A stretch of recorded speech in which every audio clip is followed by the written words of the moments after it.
into the unknown,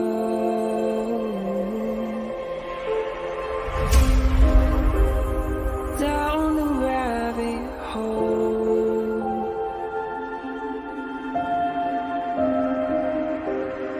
where it stops no one knows. We're going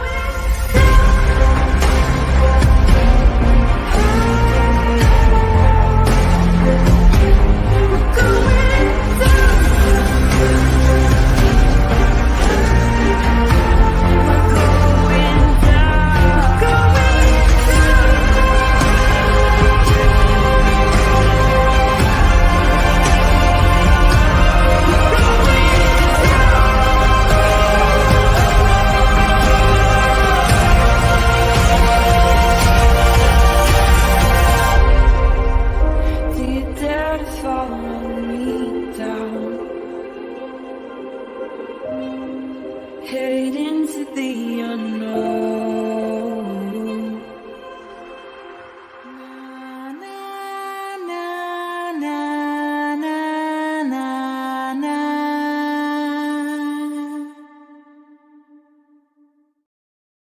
Well, hello.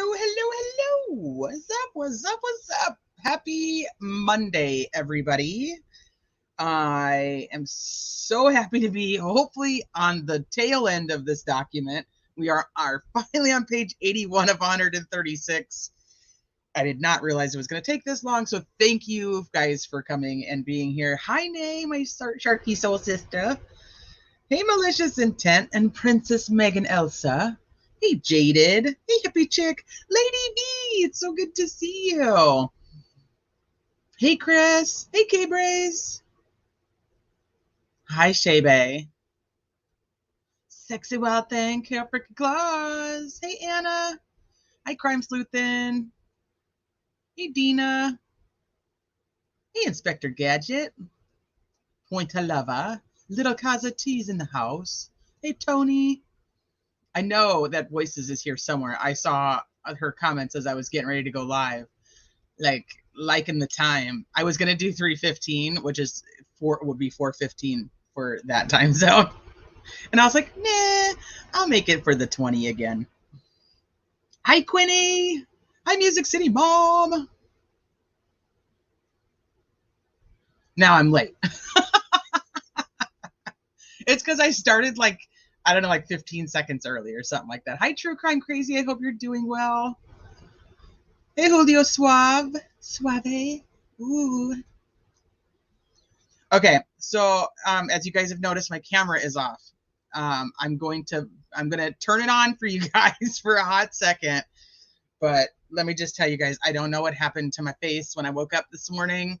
I think that I have been marked for reading over these documents. So I know I can't have my camera on because I will stare at my face the whole time. And then you guys would probably stare at my face the whole time, and then it'll just turn into a whole thing and everybody will be staring at my face. So I'm going to let you guys see what happened, and then I'm going to turn it back off so we can actually get down to business. Look at my face. Right here.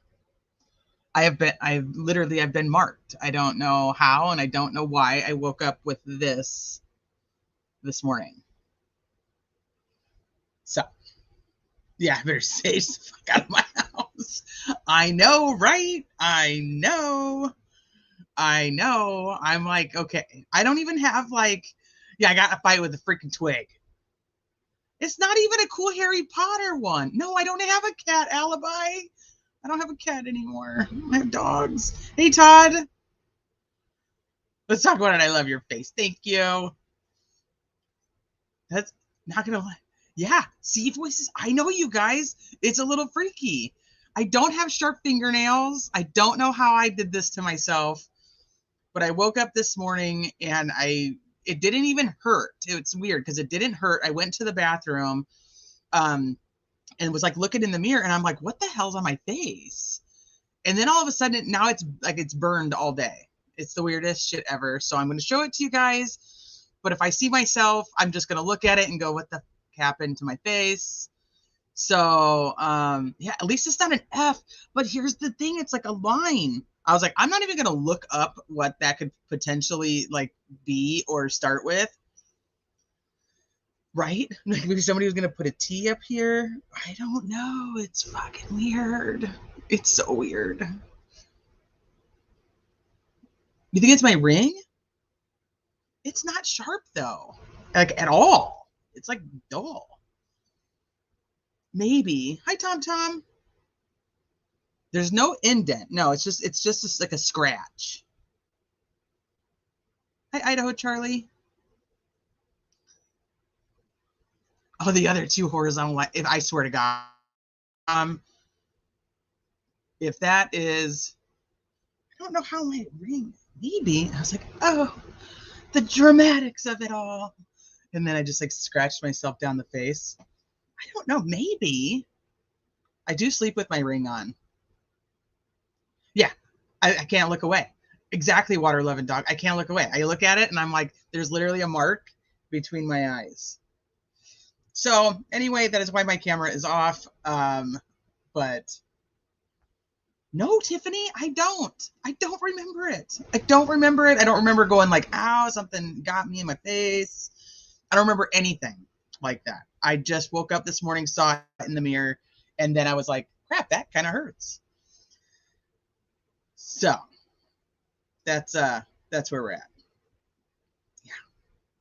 Not gonna lie. I'm kind of like, where the hell did that come from? But it's kind of funny. I know everybody's like, you're not, I'm laughing a little bit. I'm like, yeah, you're not the only one. My husband looks at me, he's like, what the fuck happened to your face? I'm like, I don't know. And it's funny because I took Tiny Human to school, and apparently he didn't look at me like the entire time we were on the way to school. And he, so he like gave me a hug and like went to go run off to the playground. And all of a sudden he like stops and he like turns around, and he like looks at my face, and he walks back real slow, and he's like, what's on your face? I'm like, yeah, thanks for noticing. Anyway, so there it is. And we're back off. Hey, Stephanie. Hi, everybody who popped in that I might have missed. Hey, Patricia. So, gotta ask them, he's like, yeah, I'm just gonna claw her. So, yeah, that's where we're at. And, okay, so it's very centered, right? You think I should keep on the camera? Yeah, we're all just gonna stare at my weird mark on my face. Nope, I sleep in a t-shirt and shorts. So no zipper, no nothing. I don't have anything like that on my bed. Super soft blanket, super soft sheets. Yeah, no clue. No clue. I'm marked for life. If it leaves a scar, I'm gonna have to get some like vitamin E. It doesn't. I think it'll be fine. I mean, like I said, it's just a scratch. It's not like it's not super deep, but it's so weird. It's just weird. It doesn't. I've never had that before, and then first thing I think of is, of course, because I'm covering weird ritual shit. Now I've got a mark on my face. So okay, so I'm gonna ask you guys, like I typically do. Do you guys want to recap? You want to know where we're at? You guys all good? Everybody caught up on parts 1 through 4. We're starting with part 5. I don't think that. Yeah, don't pick. I'm not gonna touch it.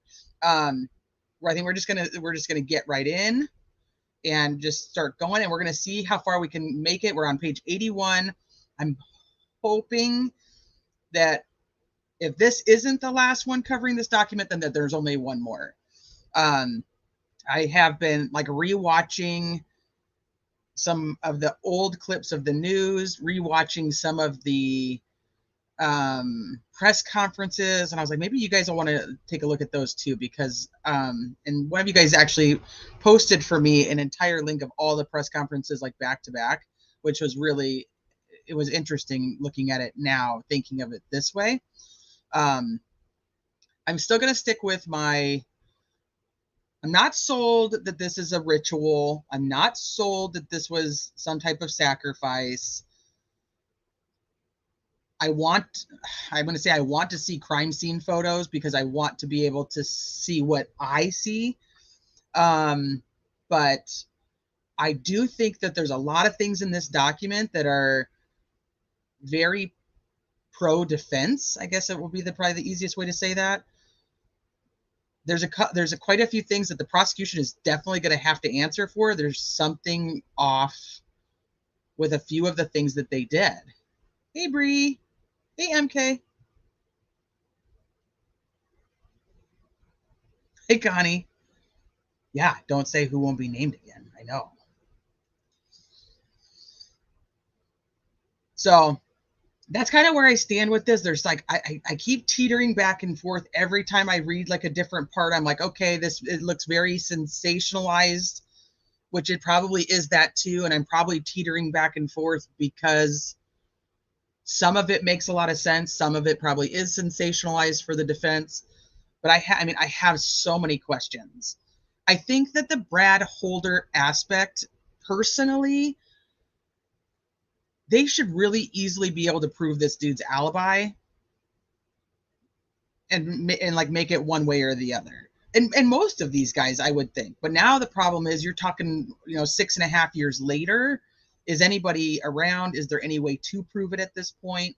So does it essentially overall, the defense, if they bring this to trial, now let's remember, this is for the Franks motion. They do not have to actually bring any of this stuff up at trial, which would be weird, but they don't have to. This is just the Franks motion. If they do bring this up at trial, I already feel that there's reasonable doubt based on the sketches. And then with this, I cannot foresee that they're not able to create reasonable doubt. The prosecution is going to have to nip all of these. They're going to have to go through every single one of these different pieces and show why they are irrelevant and prove to a jury of 12 why they're irrelevant. And I think that that's going to be a struggle for them. I really do. And today there was all the motions were put in by media to have access to the trial. So we'll see what ends up happening with that. And if this trial is, this trial's live, I don't know, I'm going to be glued. Because now I'm like I was invested before, but now I'm like so invested in what the defense is going to do, which I don't think I really was that invested in the defense before. I feel like I am now. And maybe that was their point. They got us like where we're like, okay, let's see what you got. Let's see what you got. Okay, so let me put this on screen so you guys can go along with me. Okay, so StreamYard updated, and now it's got like a weird, I have to click a little thing over here. Okay. That's interesting. All right, you guys all, yeah. The only document I saw, Lynn, was the media motions. Is there something else?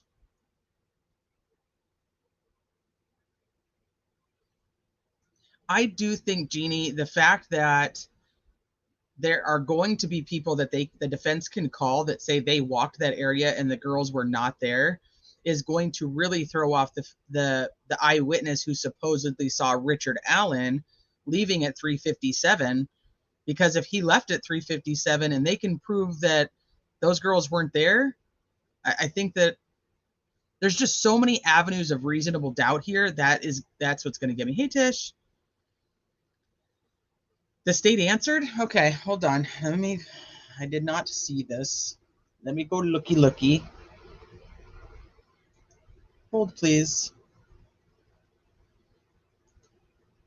Is it actually a good answer, or is it like we won't even bother to like look into this? State can't go answer, and I haven't even finished the defense motion.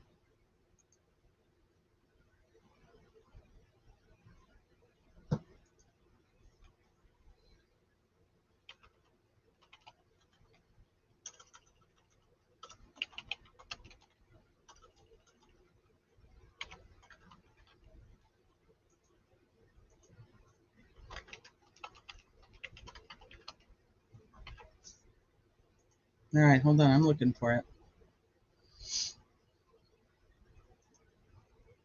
Ah, shoot. I'm clicking all kinds of stuff that I don't want to be clicking on. Hey, Mrs. M. It's okay.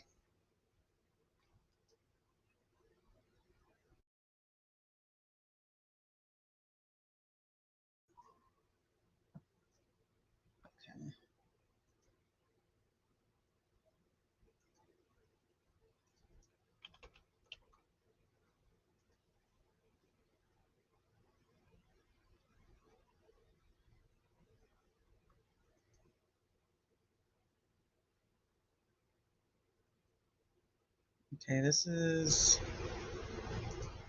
state's response. Let me see if this is the right one.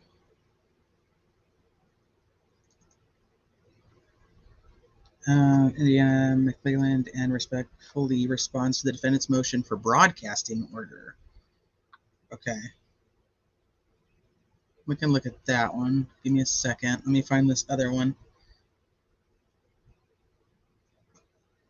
This doesn't have... This is just to the media request.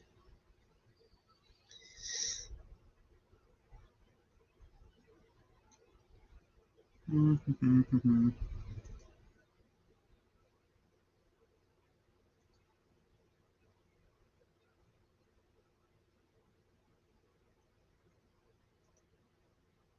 me see what this one is. Nope, that's not it.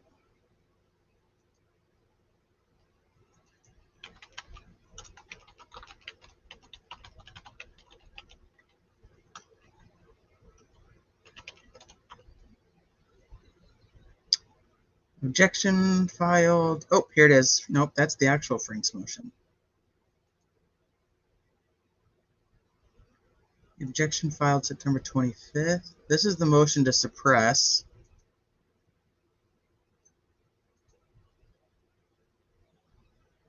I cannot see the chat, so if you guys are talking to me in chat, I cannot see you guys right now, so I'm sorry that I'm not acknowledging if you're saying something to me.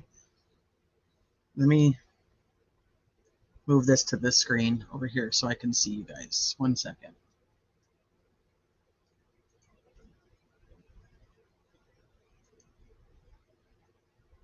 Hey, Dark Horse. No, it says there's 5 motions, and I'm only seeing 4.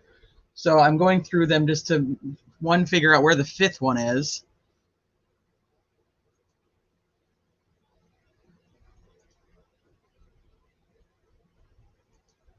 So we have the objection filed, which is the motion to suppress. Motion to suppress the evidence seized as a result of the search warrant executed on the home of the defendant. That on September 13th, 2023, the defendant filed an amended motion to suppress the evidence seized as a result of the search warrant executed on the home of the defendant. The defense alleges that the search warrant is unconstitutional because the issuance... Here, let me bring it over here so you guys can see this one. I'm wondering if this might be it. Here we go. Okay. Let me make it bigger for you guys. This might be it. Now comes the state of Indiana by prosecuting attorney Nicholas McClelland and respectfully objects to the defendant's amended motion to suppress and would ask the court to deny the same. And in support of said motion states the following, that on May 19th, 2023, the defendant filed a motion to suppress the evidence seized as a result of the search warrant executed on the home of the defendant. That on September 13th, 2023, the defendant filed an amended motion to suppress the evidence seized as a result of the search warrant executed on the home of the defendant.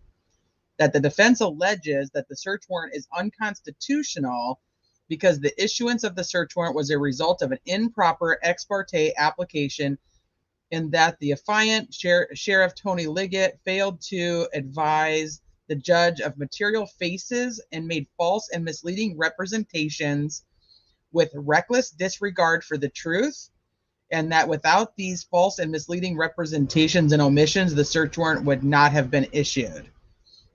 This is commonly referred to as a Franks v. Delaware argument from Franks v. Delaware.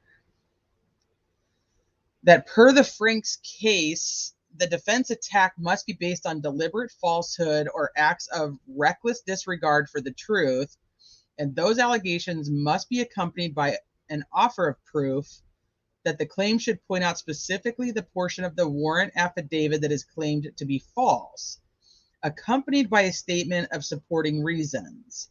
That further, this should be supported by affidavits or sworn statements or other reliable statements from witnesses or an explanation for their absence. Okay, so they did this. The defense did that. They lined out what they claim is false. They lined out what they claim to be omitted. and they attached all their reliable, quote unquote, reliable statements from their witnesses. Okay, that the defense has filed such a memorandum outlining their beliefs of what was omitted and false. Yes, okay. That once again, while the memorandum is colorful, dramatic, and highly unprofessional, it is not completely true. That the state believes the allegations outlined by the defense are not supported by evidence that they have collected. That Sheriff Tony Liggett did not intentionally or recklessly omit evidence or lie about evidence in the probable cause affidavit to support the search warrant. That the defense also alleges that the search warrant was unreasonable under the Indiana and federal constitution and that it lacked probable cause. That it failed to establish that the items to be seized were in the residence or could be expected to be in the residence. That the affidavit failed to provide particular information that particular items related to the particular crime would be found in the home, and that the affidavit failed to connect generic items to actual items that were possibly used in the crime. I actually agree here.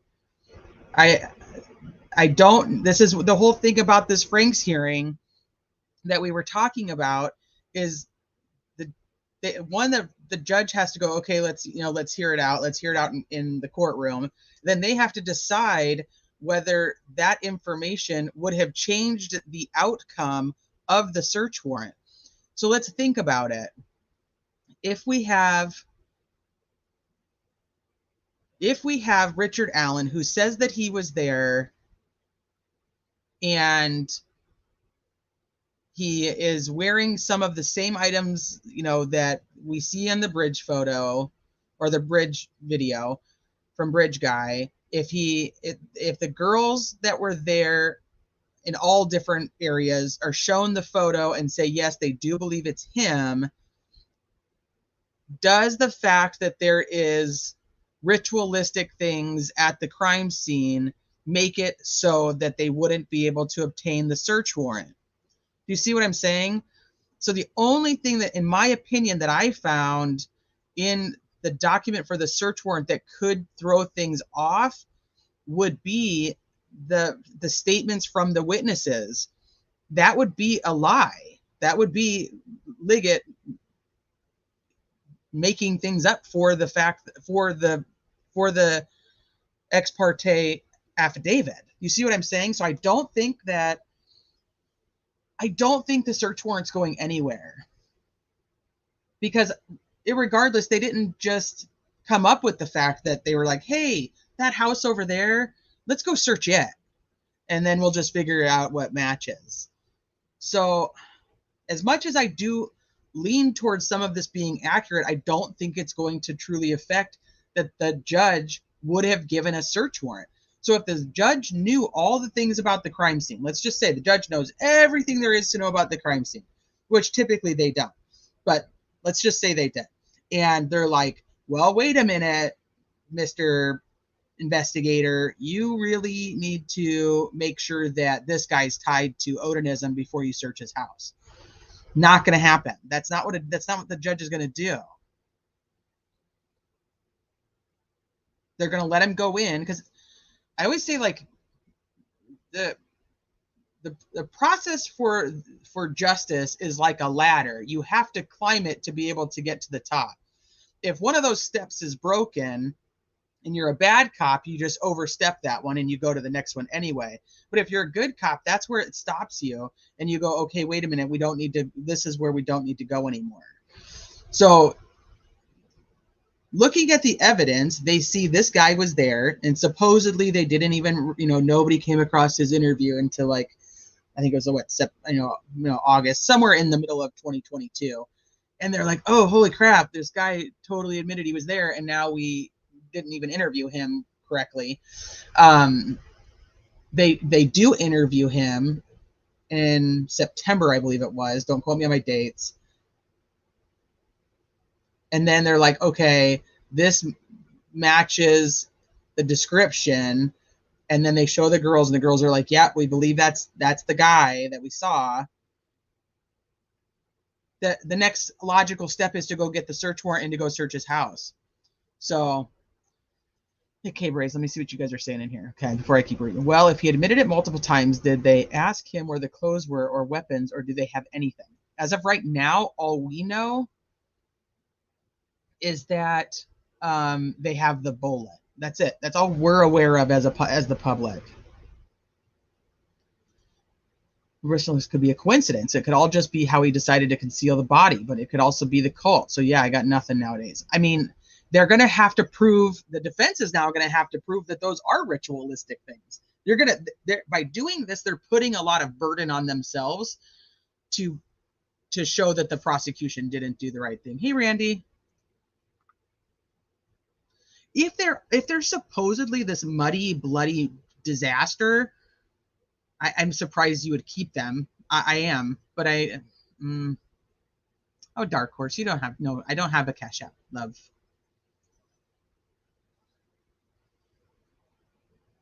Yeah. Well, I'm not surprised. I mean, the defense basically told them all they were incompetent idiots. So I think they've got to kind of bite back, you know. Hey, drone pilot. Hi, Punksy. Yeah, it was a smart car and a purple PT Cruiser and a dark SUV.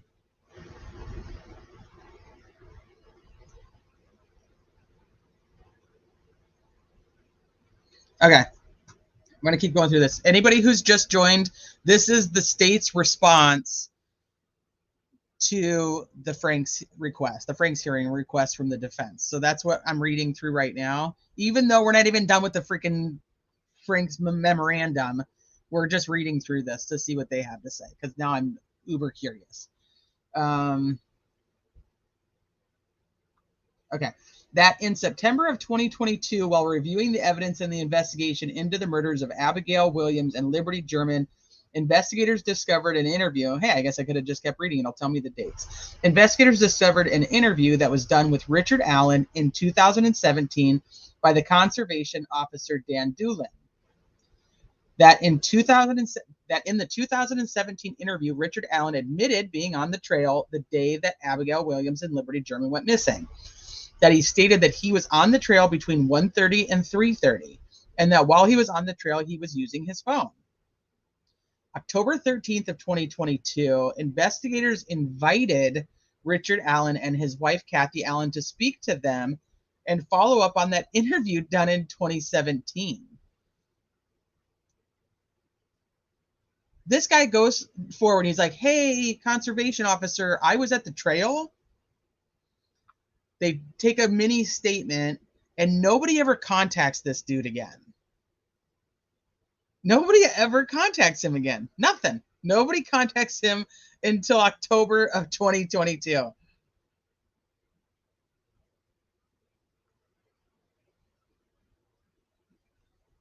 That both Richard Allen and Kathy Allen came to the interview on their own. Well, yeah, they were invited.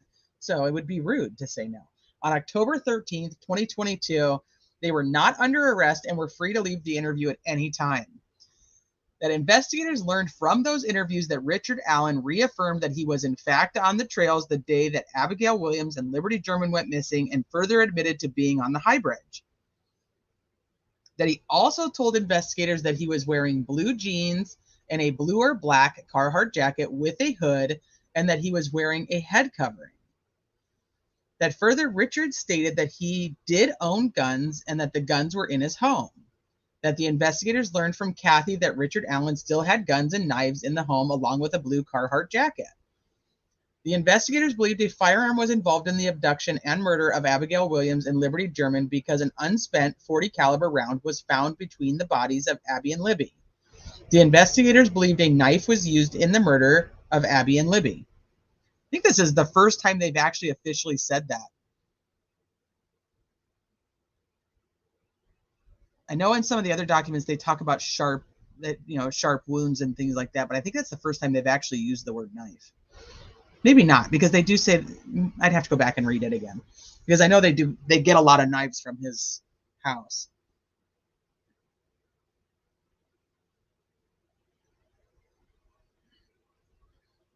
Yeah, well, he's like, hey, I was there. And what's to say? I'm not even going to go down that rabbit hole yet. I won't even go down that rabbit hole. What's to say that they, I guess that's another thing we have to know, is the rest of the 43-second video / audio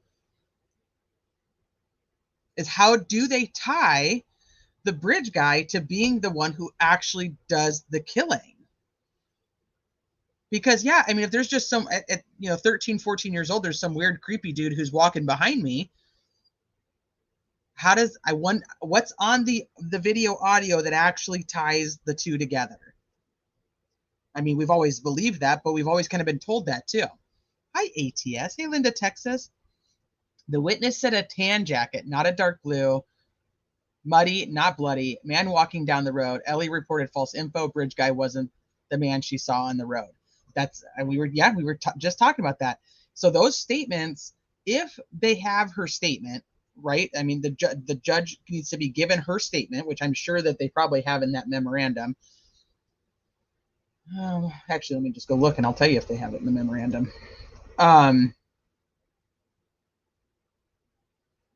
It would show that she doesn't actually say bloody, and that's the lie that's in that search warrant then. And if that's true, that's an issue. Now, all the eyewitnesses actually described the person they saw wearing different clothes, including the 3 of the 4 girls that gave statements. All of them gave a different description of what he looked like.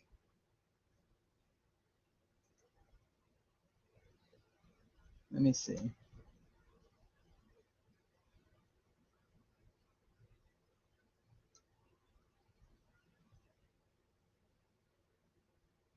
Here's Sarah Carbaugh's interview right here.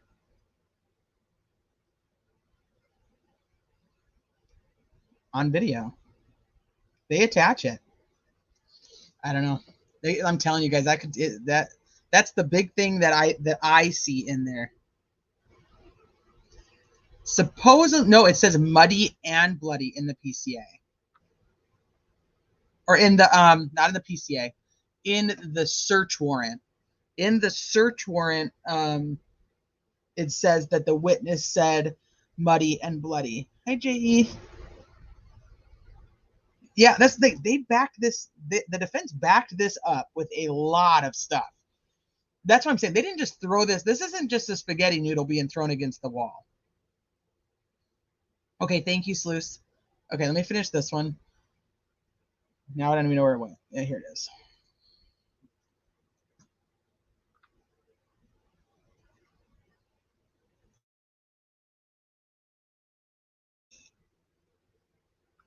Okay.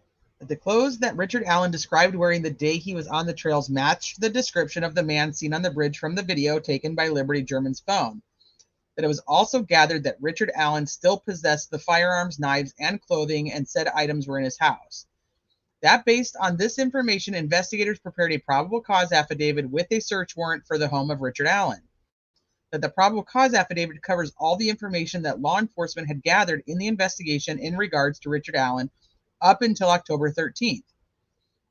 That the probable cause affidavit outlines evidence that established probable cause to search the home of Richard Allen. That the investigators applied for the search warrant on October 13th, and the same was granted that day by Carroll County Circuit Court Judge Benjamin Diener. Hi, Schmeed.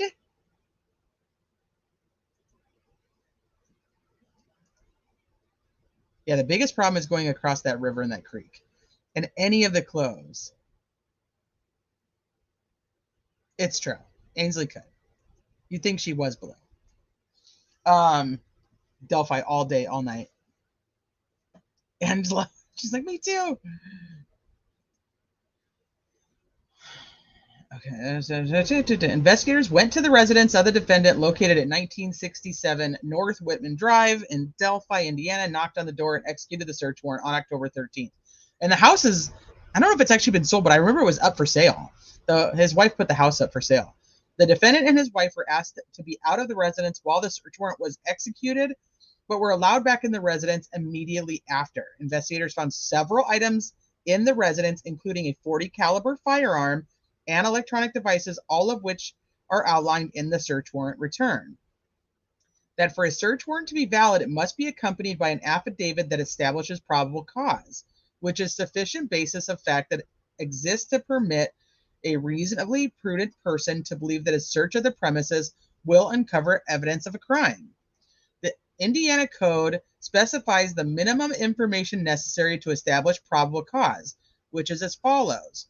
Information particularly describing the house or place to be searched and the things to be searched for. Information alleging substantially the offense in relation thereto, and that the affiant believes and has good cause to believe that the things sought are concealed in that place that they are attempting to search, or the person to be arrested committed the offense described, and information setting forth the facts known to the affiant through personal knowledge or based on hearsay constituting probable cause. Okay, so essentially all the same things. You have to have enough evidence to go to in front of the judge and say, hey, but you cannot make up the evidence. So them having the evidence and saying that the judge gave them the search warrant, the defense isn't arguing that. The defense is saying the judge wouldn't have given you a search warrant had you told him all the information. If they knew all the other people that should have been suspects, would they have still given you this search warrant? If they had known that the witnesses all had different descriptions of said person, and that the one that you're absolutely counting on actually only said muddy and not bloody, does the bloody change the fact that the judge gave you the search warrant? So they're not arguing that the judge gave them a search warrant and that the judge was, they're not even saying the judge was wrong to do so. What they're saying is the prosecution, well, not even prosecution, the investigators who requested the search warrant misled the judge. And if the judge had known those facts, they would not have received the search warrant. That's what they're going with. Under the Fourth Amendment of the United States Constitution, the evidence needed to obtain a search warrant need not rise to the statute of facts necessary to obtain a conviction, correct? The circumstances alleged in the affidavit need only lead a person of reasonable caution to believe that a crime has been committed. Yes, okay. Still not necessary in what we're talking about, though, but okay. That when the sufficiency of the search warrant is challenged under the Fourth Amendment by the defendant, as it is in the defendant's motion, the role of reviewing court is to simply ensure that there was a substantial basis for finding probable cause, reminding itself that it owes great deference to the initial probable cause determination. Okay, hold on. The sufficiency of the search warrant is challenged under the Fourth Amendment by the defendant, okay, as it is in the defendant's motion. The role of the reviewing court is to simply ensure that there was a substantial basis for finding probable cause, reminding itself that it owes great and not invalidate a warrant by interpreting probable cause affidavits. Okay, I mean, that's a little wordy, but essentially it's the same thing, that the substance in the probable cause has to be able to give the judge the idea or the okay to give the search warrant. They're not arguing that. Under Article 1, Section 11 of the Indiana Constitution, the reasonableness of the search is determined by using the Litchfield test, which looks at the totality of the circumstances and requires consideration of both the degree of intrusion into the subject's ordinary activities and the basis upon which the officer selected the subject of the search or seizure. Okay, so they showed that this is the guy. Once again, even though all the eyewitnesses basically described him wearing or looking differently, would it change the outcome?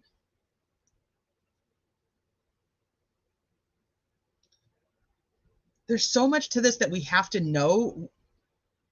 Did they only show these kids or these girls or these ladies Richard Allen's photo? Did they show them a lineup? Did they give them, what's known as like a six-pack, six different people who look similar? There's so many questions to that. I just can't, we don't know. That the inquiry requires a balancing of the degree of concern, suspicion, or knowledge that a violation has occurred, the degree of intrusion, the method of the search or seizure imposes on the citizen's ordinary.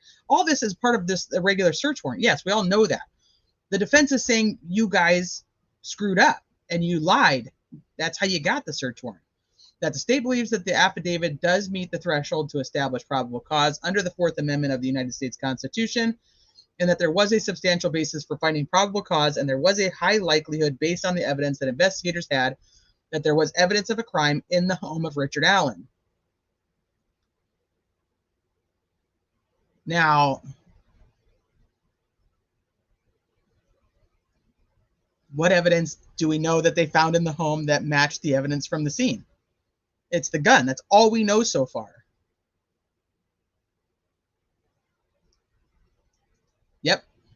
Yep, Crystal. She sure. Yeah, that's the thing.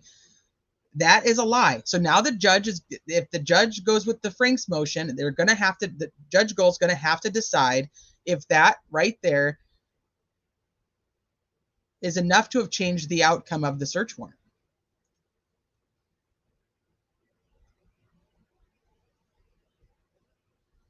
See, I don't know, Bella. I don't know, because it's not really all of a sudden. We've heard ritual stuff from the get-go. I mean, I've always, from the time that I ever even heard of Delphi, there was always talk of like a posed, some say staged crime scene. So the schedule, it's January, is it the 4th? I always mess it up. It's the 4th or the 8th, January 4th or 8th. Hold on one second. I have a tiny human. I'll be right back.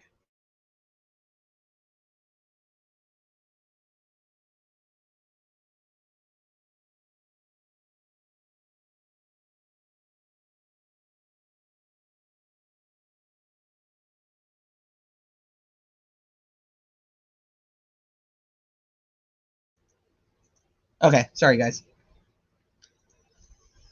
There will always be different suspects. It doesn't mean they can't pursue either. That's a great point, Ruby. That's the whole thing. Just the whole part of the ritualistic aspect, the whole part of Brad Holder or anybody in relation to that situation, they don't have to be like, hey, Richard Allen is our only suspect. They have to show that they're looking to gain further information. That's the difference. If they can pursue all the different avenues and get search warrants for all the different avenues. I don't know if the defense is going to win anything by saying about the ritualistic aspect and all these other people, and that Liggett left all that out of the of applying for the search warrant. I don't think that that's it. In my opinion, once again, this is just my opinion, I believe that the biggest thing is going to be the witness testimony. And if the witnesses say that and he lies about what they said, and what does the defense always say? By like on purpose, or they use the nice fancy words that I can't think of right now. There was never talk about a ritual in the beginning, believe me. They made it seem as though it was happening in Kentuckiana, where Indiana and Kentucky intersect. Well, Tim, I remember from when I first got into Delphi, there was always talk of weird sticks.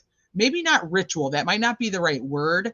But that there was a staging and a posing of the girls. There's always been talk of that since I've been around.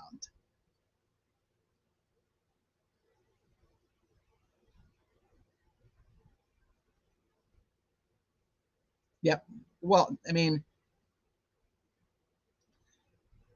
true. Proves it was the same person, but also proves the unreliability of eyewitness testimony. Yeah, HES. Essentially, that's what it is. That the Liggett is saying that in her statement, she said that she saw the man muddy and bloody, like he had just got into a fight. What the defense is saying is that in her actual statement, she says that she saw a man that was muddy. She does not use the word bloody. So, wait, Stephen Kerr. RL's cellmate said that RL was fixated on Abby. Oh, Abby, lie still, be still. How did he know that Abby died slowly? He also told me he cut off Libby's head. How did RL know that?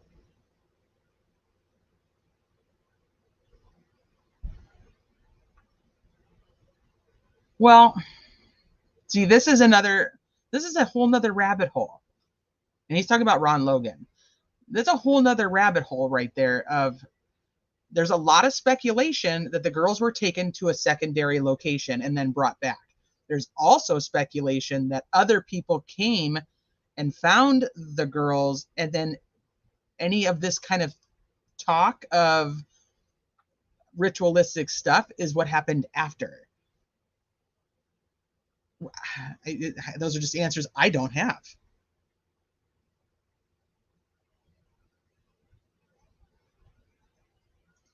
Okay, well, in Facebook groups, I think it was a little different. Facebook groups, you know, they go a little further and a little farther out there. I'll say that nicely.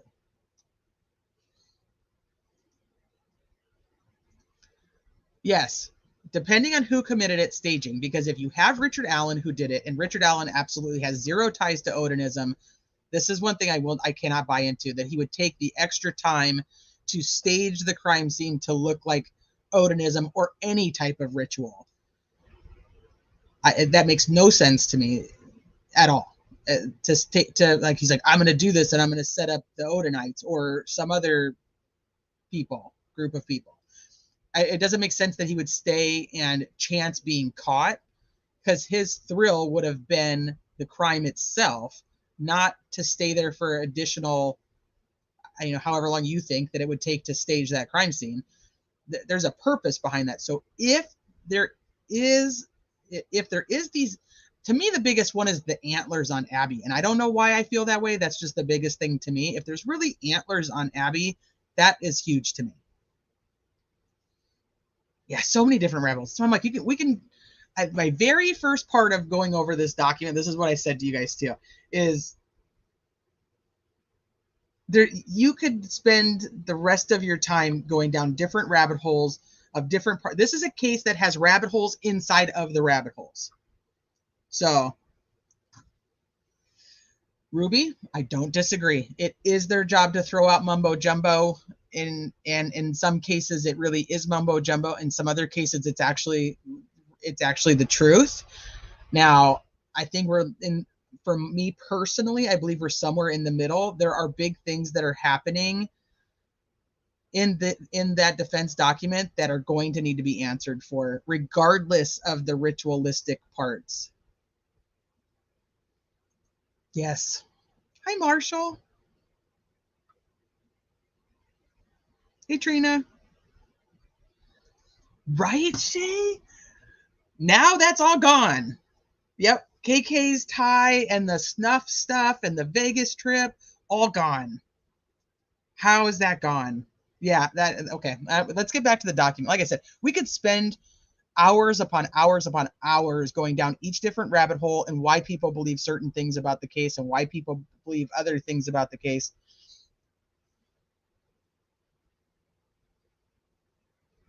There is so much. This case has taken twists and turns. I wonder myself if someone else possibly involved. Possibly.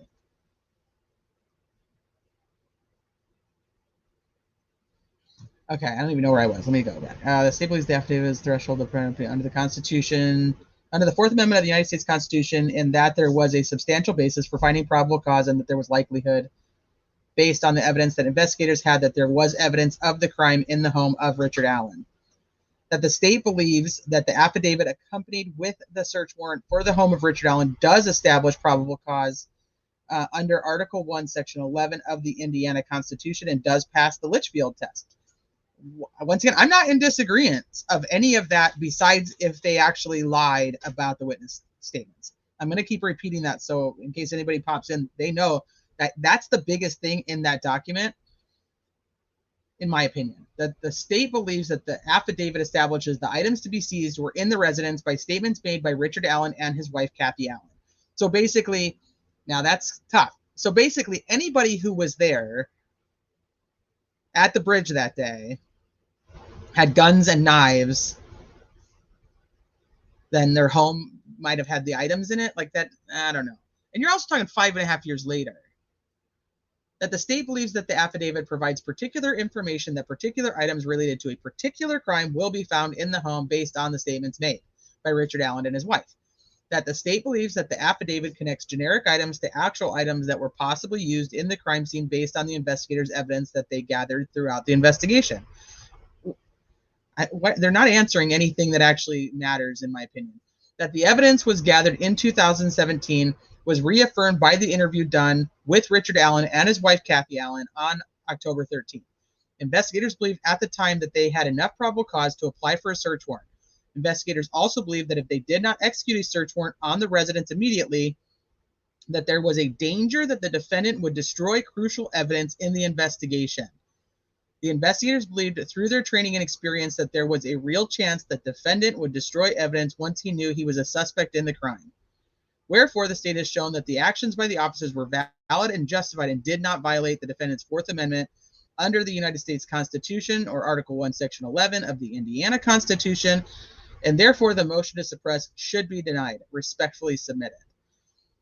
Where in this document do they discuss the witness testimony or the witness statements? Because, yeah, here, intentionally or recklessly omit evidence or lie about evidence in the probable cause affidavit to support the search warrant.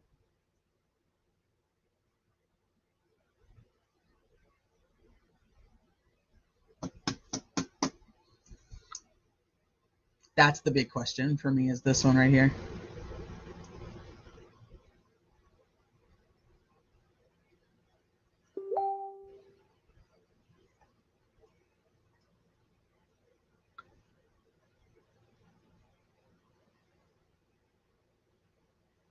If they're generic items, then it sounds like the investigator asked about those specific items thought to have used at the crime and led their person of interest to answer according to evidence collected.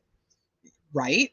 That's why I'm like, okay, so like every single person that was there that day, were they like, hey, do you have a gun? Hey, do you have a knife?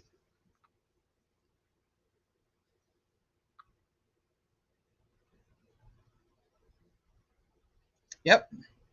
They interviewed him and they were like, yep, that's him. Mike King says it all comes down to the gun, huh?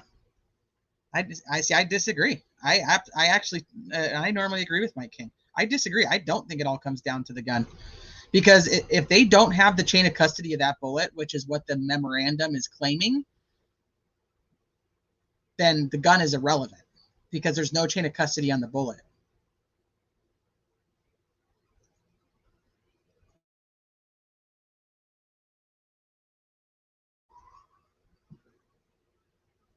If his trial is scheduled January 8th, he's only got a few months left before it starts, right?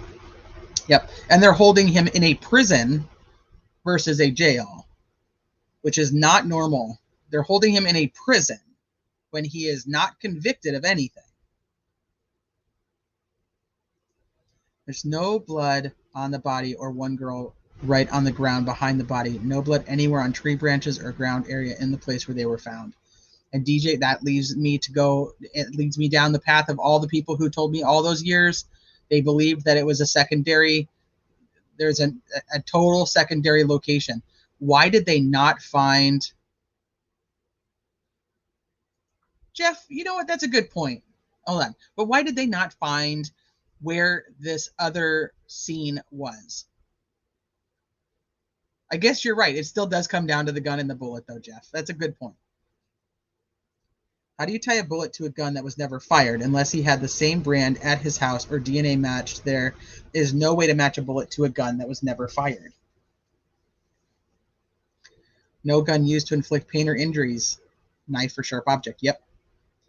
But in the audio, they can supposedly hear the gun.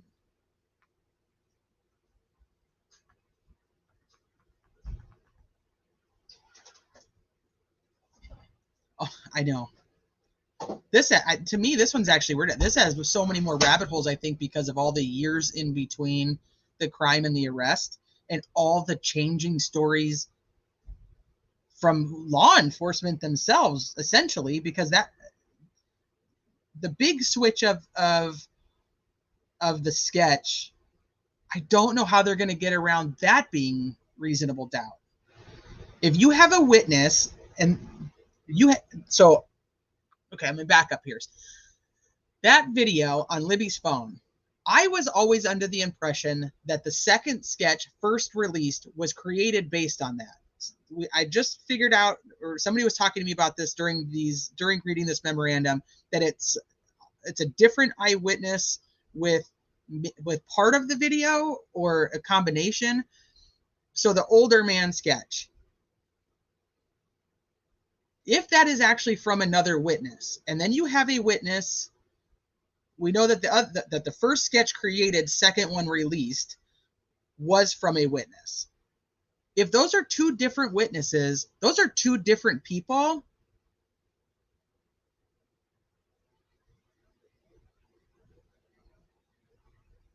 How do you go in front of a jury and say this is the only person who did it when there's two different witnesses saying it's two different people?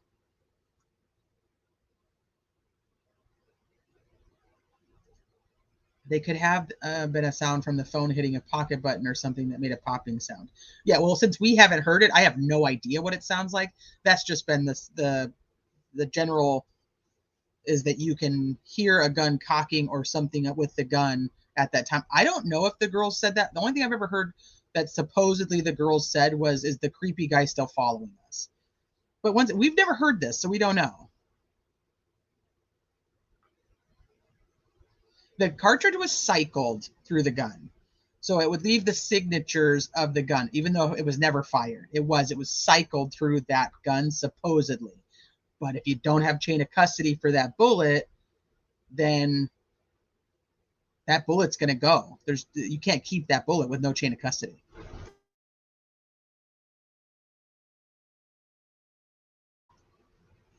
No, I didn't see that. I haven't seen that yet.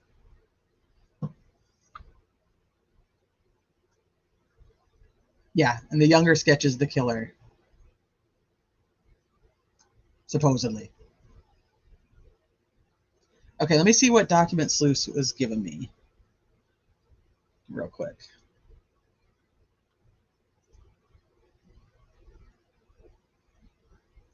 What's this one?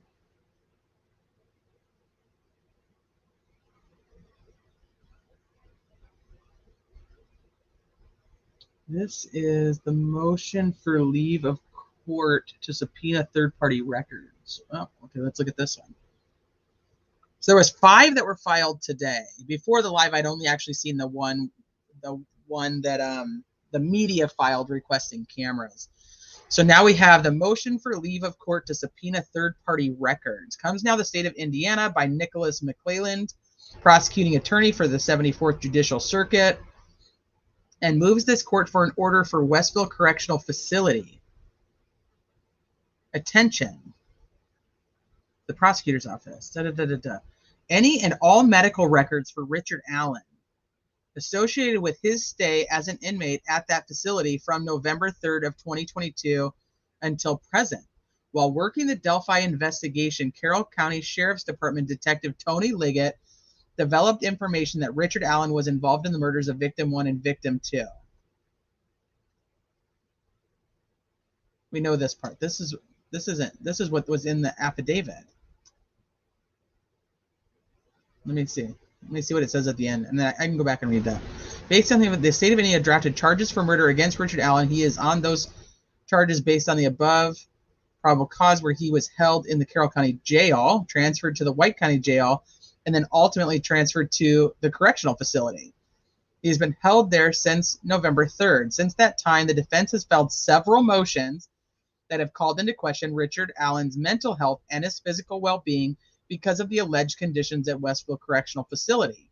Those motions include an emergency motion to modify the safekeeping order filed on April 5th, where the defense writes that Richard Allen should be moved because of his deteriorating physical condition. They reiterated this point several times in the hearing on the motion to modify. The defense then brought it up again in the motion for order on continued disclosure of the defendant's mental health records filed on June 7th, where the defense writes that they need his mental health and medical records because of his currently deteriorating state, both mentally and physically. And finally, most recently, in their memorandum in support of an accused motions for Frank's hearing filed on September 18th, where the defense writes that on April 3rd, Richard Allen's mental health began a steep decline. The defense has expressed concerns that Richard Allen is being treated unfairly or is being placed in conditions that resemble a prisoner of war. The state has filed a motion for leave in the past to obtain these records, and the defense objected to the motion. The defense has not filed any kind of insanity defense or any other defense on behalf of Richard Allen, but their repeated allegations that his mental and physical health are at issue while he has been housed at Westville has certainly made those topics an issue.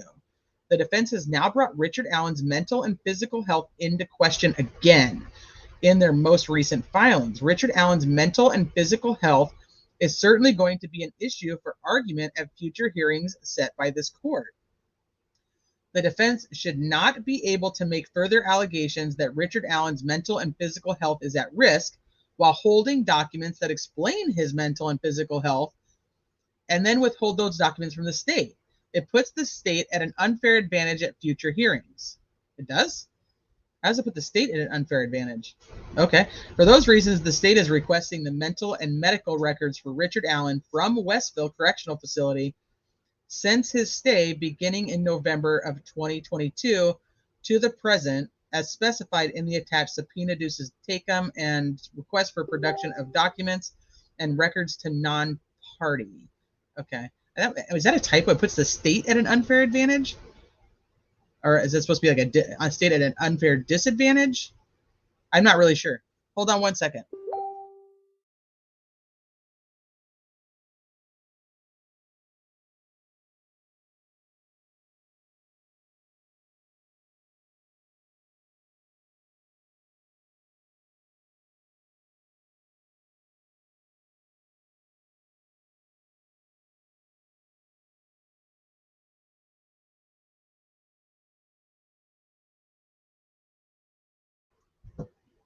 Mrs. M, do you ever notice that in any of these documents, all of these court documents, how repetitive they become? It's like almost like you have to actually go in and pull out the actual meaningful statements because they're so repetitive when they say things like mental and physical, mental and physical, mental and physical.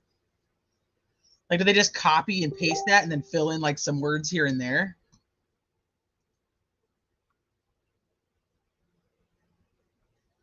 Okay, here is...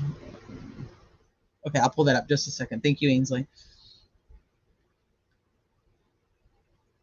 The request is made for the purpose of investigating the allegations outlined by defense in several of their motions and oral arguments for those motions, and most recently in their memorandum in support of the accused motion for Frank's hearing. The state believes that Richard Allen's physical and mental health are going to be topics argued at future hearings. The state believes that the mental and medical records of Richard Allen would be able to confirm or deny the information that defense has alleged in its filings.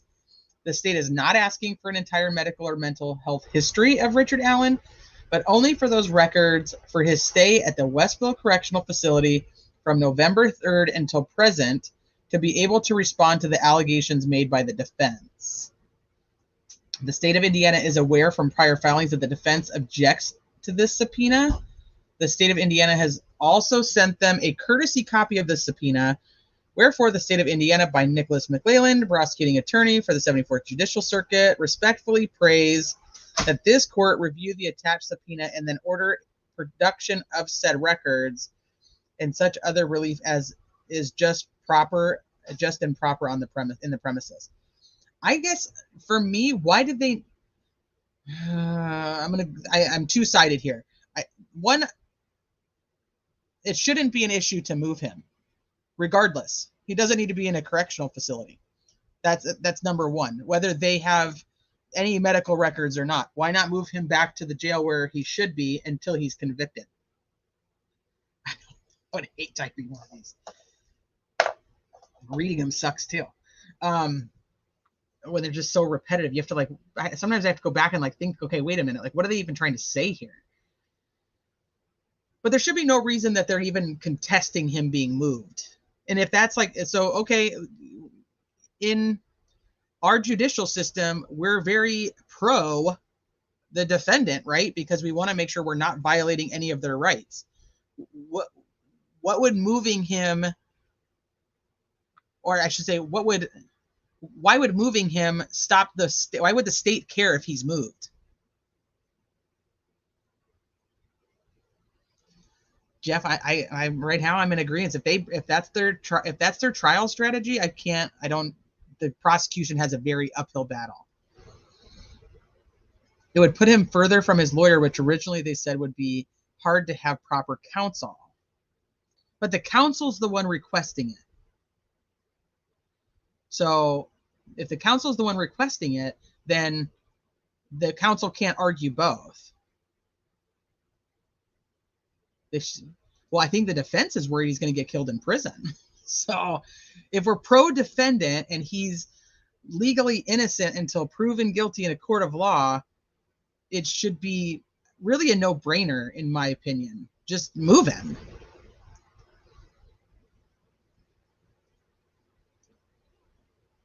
That's my thought. Okay, then this is... Actually, I think it might even be in this. Let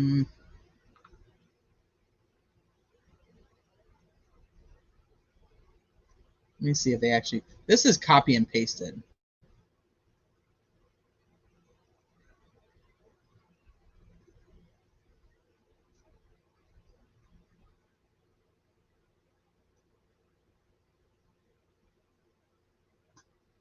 We can read through it, though. Let me go back up. Yeah, this is copy and pasted because this is part of it. Right here it says, investigators spoke with Sarah Carbaugh, who stated that she was traveling east on 300 North on February 13th and observed a male subject walking west on the north side of 300 away from Monon High Bridge. Sarah advised that the male subject was wearing a blue-colored jacket and blue jeans and was muddy and bloody. She further stated that it appeared he had gotten into a fight. Now, if her statement doesn't say that, which is what the defense says, that's, I think, in my opinion, where they're going to be looking.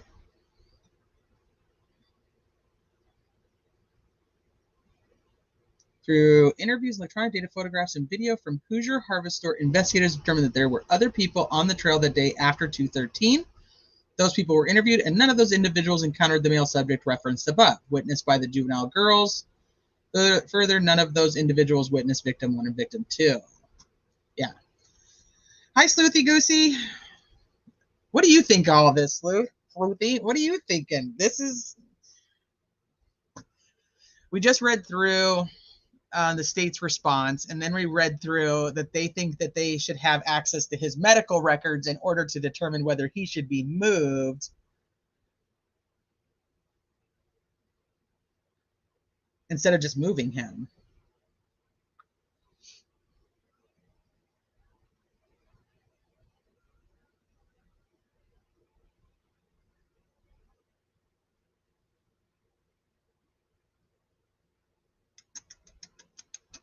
The tan jacket comes into play when the defense is saying that in Sarah's, I think it's in Sarah's or Betsy's shoot.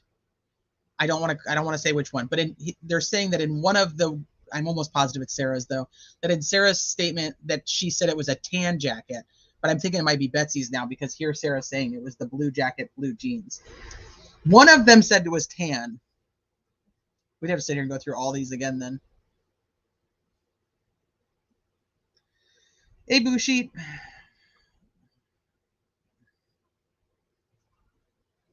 You'd think she would have come forward by now. That doc was released in June. Oh, goodness. All right, we can go back. Yeah, I just read through that one. The response to the memorandum. Yep.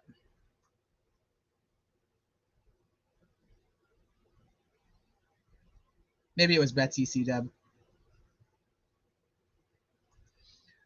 But my point of the whole thing is I don't know why it's being contested whatsoever. Just move it.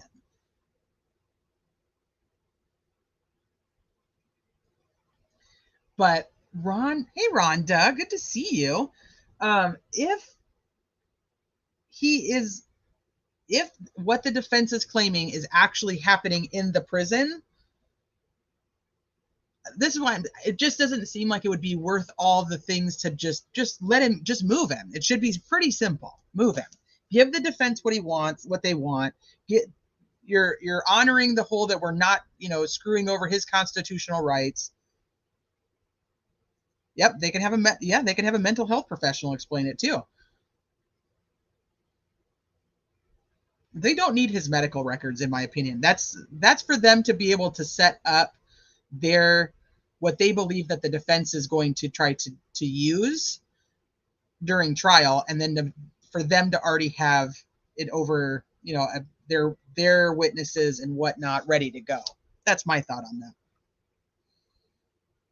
Okay, there was another one in here too. This is, nope, that's the objection for that. This is the broadcasting order. The defense is asking the court to broadcast both the trial and the pretrial proceedings. The state would ask the court to consider that previously this court has expressed a concern that extrajudicial grandstanding, which led to the issuance of the gag order by the court on the court's own motion. The defense has continued this extrajudicial grandstanding throughout their motions, which a lot of people do think that the defense is using these motions to get around the gag order. And it's, probably, but.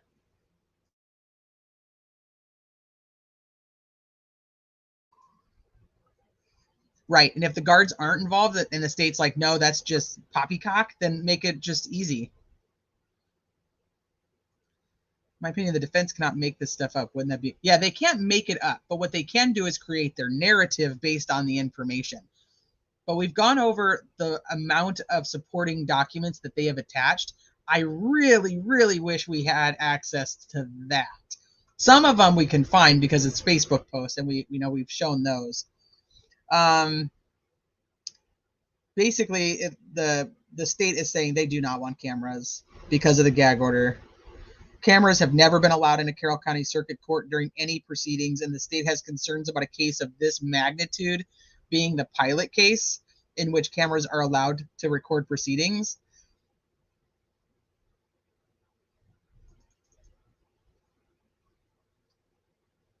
Having cameras in the courtroom makes it difficult to have a separation of witnesses for any testimony that witnesses plan to give. And the state is concerned that witnesses may inadvertently violate any separation of witness order due to the potential pervasiveness of media related to this case, creating issues with the admissibility or reliability of their evidence. Their witnesses are going to watch the live streams. And so then they won't be able to testify. That broadcasting, okay, that's the same in everyone. I hate the camera shit bothers me. There should be not even a question. Don't have them in pretrial stuff because of a tainted jury. Fine. Put them in a trial. Even though I still think that they should be they should be everywhere. They should always be there. You're not doing shit wrong. There's no reason to be hiding all of it. The broadcasting the evidence out to the public allows for the potential of members of the public seeing gruesome images of the deaths of two little girls while also seeing the toll that it takes on the family to see this tragedy play out in court. That allowing cameras in such a highly publicized and sensationalized case runs the risk of creating a circus atmosphere, both in person and online, where 15-second clips taken out of context can race around the world in seconds, giving an inaccurate impression of the actual evidence and conduct of court proceedings. Yeah, but if you have the entire thing, then you have people who would show the entirety. That's not any different either, in my opinion. That the allegations that the fact that the families have voluntarily taken to social media and other media outlets somehow abrogates their right to privacy is unfair. The family used those outlets to help generate tips and clues so that law enforcement could arrest the person responsible for this. That is a far cry from having the family members on camera as they relive the worst day of their lives and see evidence of this nature presented in court. I think the state of Indiana needs to move towards the 21st century. The state does not agree with defendants' theory that having cameras in the courtroom will reduce unpredictable behavior from witnesses and other participants. The state believes that having cameras in the courtroom will give participants in the courtroom a nationwide platform to further their own agenda, to build their brand, promote whatever platform they want, and generally showboat, instead of focus on presenting the evidence in a professional, concise manner. Is that a dig at the defense? That the defense is going to do that? That the pilot programs in Indiana were conducted prior to the popularity of artificial intelligence software that allows for the creation of quote-unquote deep fakes that intentionally and undetectably can alter the things that are said in court, giving the inaccurate impression of the actual business of the court. They really want to say that people are going to take the court proceedings and use AI to change what is actually said. Given the highly sensationalized nature of the coverage of this case, this is a concern the court should consider in exercising its discretion. Yeah, they say he's safer where he is, but they don't actually know. They did not put Ron Logan in there either, even though Ron Logan was a suspect towards the beginning of this, and you can tell that in his search warrant for his property. You don't need to have anybody in the wrong bed, a jury. They can watch it on TV inside another room. It's all about respect in jail or prison setting. Inmates can control a prison at any time. We will always take it back. We got Zoom now. You can stay at home. Because they wouldn't have the eyes on him they want on him. There's a closer jail and they refuse to move him. Yeah. That shows me that the state knows what's happening then. Because there's no reason to keep him in a prison. In my opinion. And I keep saying that because, once again, anything that is said on my channel is just my opinion. They don't usually show those photos. They usually blur them out or don't record them, period. Yeah, I know that there's been some slippage. That sounds really raunchy. In certain trials that they have like accidentally shown the cameras, but this is one of the things we talked about before too, is if cameras are set in stone and they know they're going to be there, there's no reason that there can't be a location where the evidence like that is automatically set up, that is out of the camera view. And if it is, we don't need necessarily all the zooming and all the seeing of things. We want to just watch how it's unfolding and what's happening, and watch what's being, or hear what's being said in real time, and to see the interactions and the facial expression. So, I mean, I guess the zooming kind of helps with that part. But overall, my point is that if they could put a camera and already know where the evidence to be shown can be shown. And I think they really tried that in Murdoch, but the courtroom was so small that it was hard for them.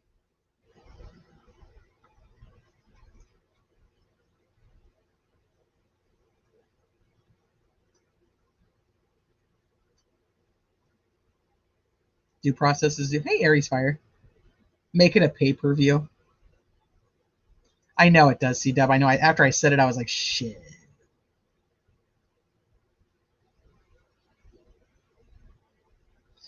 He's better off in Westfall. He'd best be glad he isn't in Michigan City, Indiana DOC facility in Michigan. But see, he shouldn't be in any of those. He's not convicted of the crime. He's not a convicted felon. He's not a convicted murderer. Whether you believe it was him or not him, it is irrelevant. He shouldn't be there, in my opinion. Okay. Well, that's the new docs from today. Let me go and bring up where we were on the memorandum. I'll have to timestamp this so people know that there was the new docs versus the old one. At first, but the more I've looked into Judge Gold, the more I agree with her decision to keep him there. I think that they brought in the right judge for this. Just looking into her, that's my thought. I think they got underlying reasons they don't want to state for why they don't want to move him. It's a pointless argument for the state after the other allegations. They simply chose to nuh-uh. Yeah, no, that didn't happen. That's not how it happened. In their argument, they really just wanted to push for the fact that they had a right to ask for the search warrant and that the judge did the right thing by signing it.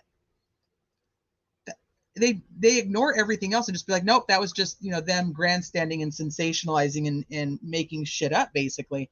They don't talk about the fact that Tony Liggett, or Sarah Carbaugh, I should say, what her statement actually is, which is the biggest point to me. All right, we'll take a drink and then we'll get into these, get back into this one. So we're back to the memorandum. We're on page 81 of 136.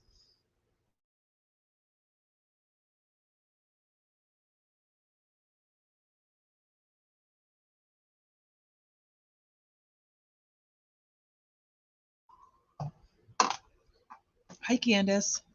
Yeah, then the judge recused himself. Well, yeah, he's too small town. He could not handle this. There's no way. He was gonna get so many threats. He was never gonna make a decision that anybody was gonna agree with. Okay, so we wrapped up with Trooper Jerry Holman, which we know is not honest trooper, according to the defense. And we're very early on. Multiple tipsters contacted law enforcement via the tip line requesting that Brad Holder be investigated as a suspect, but Liggett and Unified Command quickly cleared Holder as a suspect despite mounting evidence linking Holder to Abby Williams and to the crime scene. So we're still in the section of why Brad Holder is a viable suspect to the defense and what they believe that the prosecution, or I keep saying prosecution, in this matter, it's the investigators did not do to thoroughly investigate this avenue, this cultish group of men that they believe are involved. Within days of the girls' ritualistic sacrifice, law enforcement started receiving tips from citizens who thought Brad Holder was possibly involved in the murder of the girls. For example, a report identified as 48 was submitted at 7:21 p.m. on February 16th, 2017. The narrative on this report stated the following: father of Logan Holder, ex-boyfriend of Libby, social media shows him a member of Vidlanders, posts of half-dead women, and fascination with gothic figures and symbols out of tree branches. Once again, I have still not found this post. If anybody has found it, please feel free to send it to me. I don't know if it's posted in some Reddit or on a Facebook group somewhere from long before, and I haven't found it yet. But this post that Ryan Boucher had supposedly sent in about these, it was on Brad Holder's account, where it was basically the crime scene. It looked like the crime scene redone. So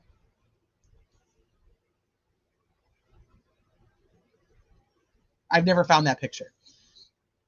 This tip intake was shown as being evaluated by Delphi investigators only 10 minutes later. The evaluator of that intake concluded that this tip required a lead. 2 days later, Tony Liggett himself at the time approved the lead, therefore requiring further action to be taken on that lead.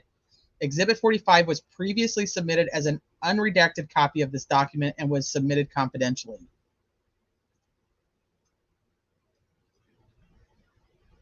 Yeah, that's just the report itself.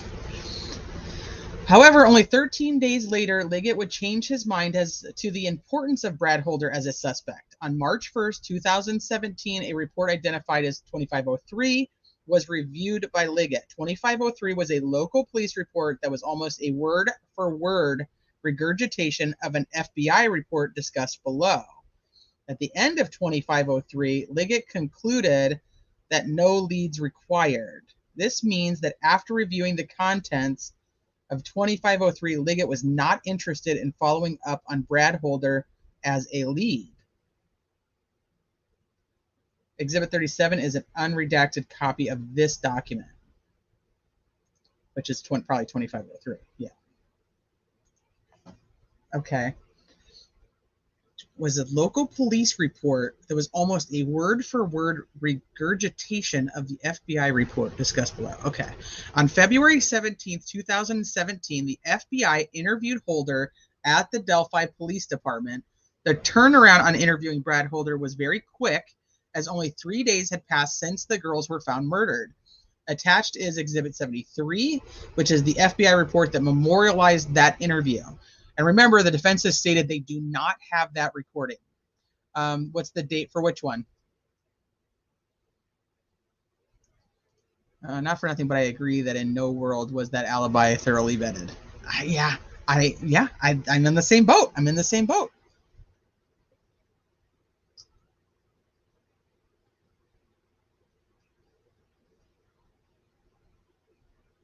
Yes, Bella, absolutely.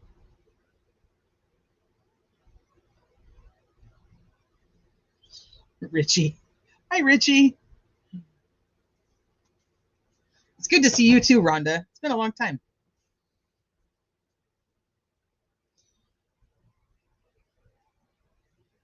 Oh, yeah. Well, I mean, supposedly they were following up here, but then they go back later, which is another thing that we were talking about the other day is if Brad Holder and this whole Odinite thing was wrapped up within the few weeks that they say it was, why were people still investigating the Odinite path months, years later? I don't know.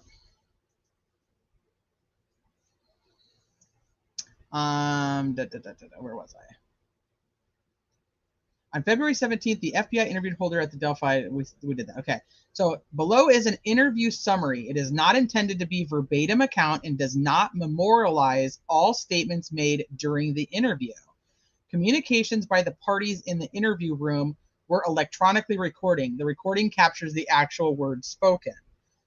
Okay, so do they have the recording then and they don't have the video? That's misleading if they do. If they actually have audio and they just don't have the video,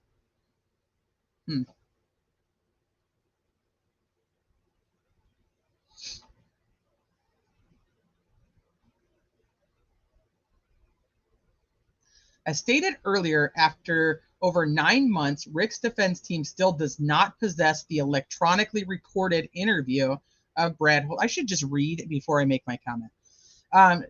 Does not possess the electronically recorded interview of Brad Holder. Otherwise, it would attach a copy of that recording for the court to review.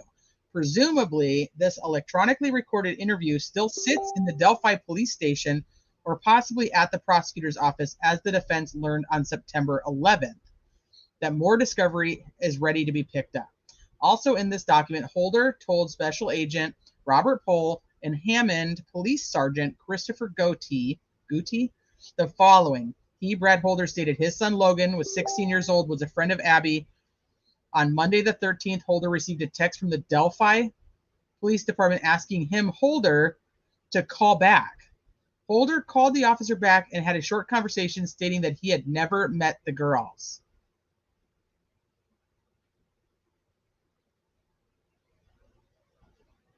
So when we were reading this at the beginning, a lot of people were like, if it was Brad Holder that was Bridge Guy, the girls would have recognized him.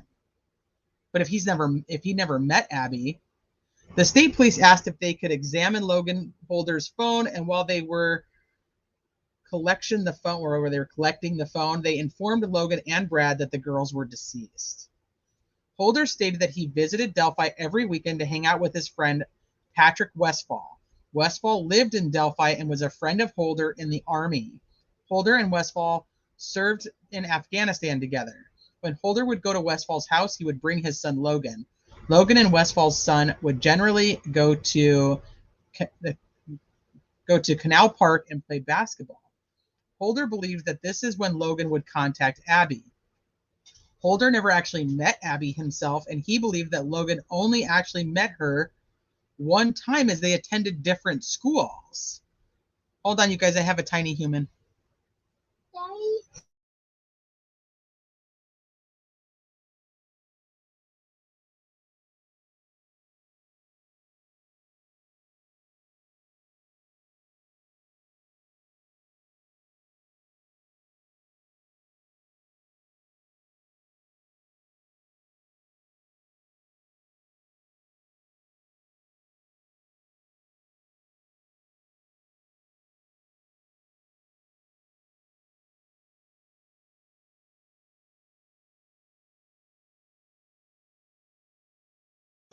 Okay, back. Sorry, guys. Somebody wants ice cream before dinner, and the answer was no, and he was not very happy. So he never met Abby himself, and he believed that Logan had only actually met her once.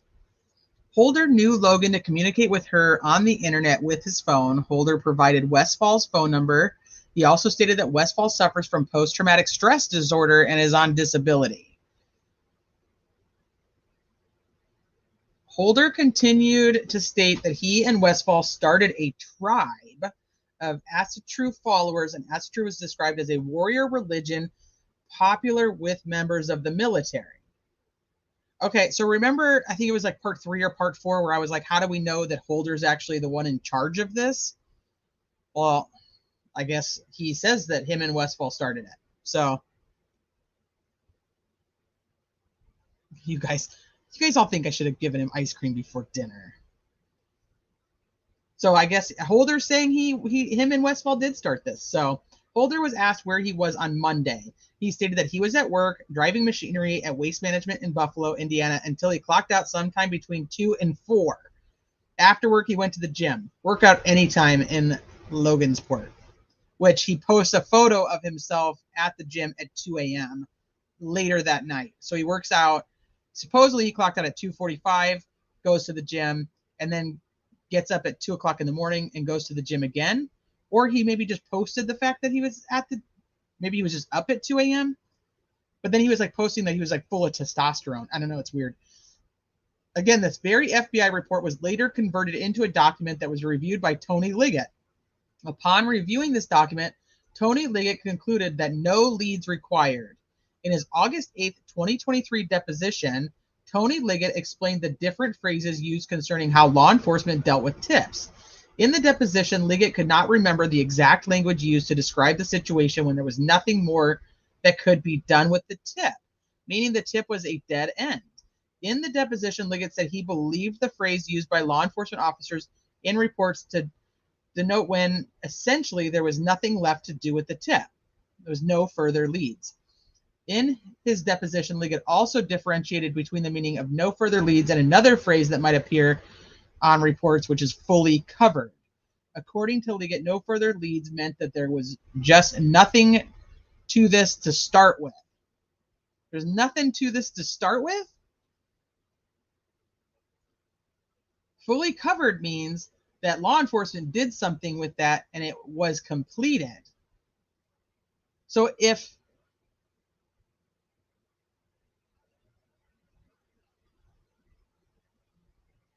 So then he's saying that no lead required, that means that it should have never been started? Is that essentially what's happening here? And so Liggett is saying that he didn't actually go down that whole rabbit hole.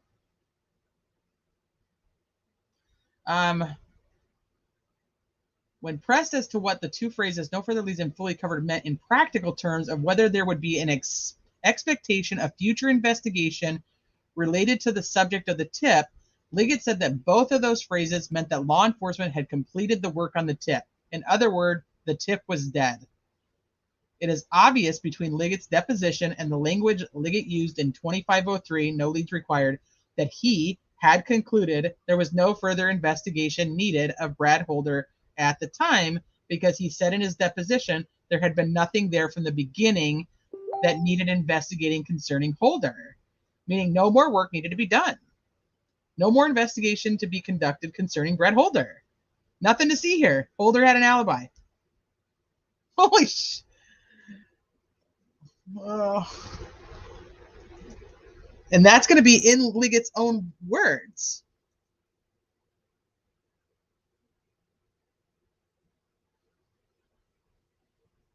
Yeah, so here's his... Let me show that to you guys real quick. Here's his post about 2 a.m. Well, I probably won't get anybody to work out with me at 2 a.m., but I am hooked. My energy and testosterone is through the roof right now. So maybe he's just like hooked on working out. I don't know. But he has to supposedly go to work the next day because it's a Tuesday, yet he's at the gym at 2 a.m. Hey, Tiny Dancer. Yep, I absolutely agree. Every religion, every group, all of it. there's extremists on everything, in my opinion. People who take things to another level. Let me see what this one is.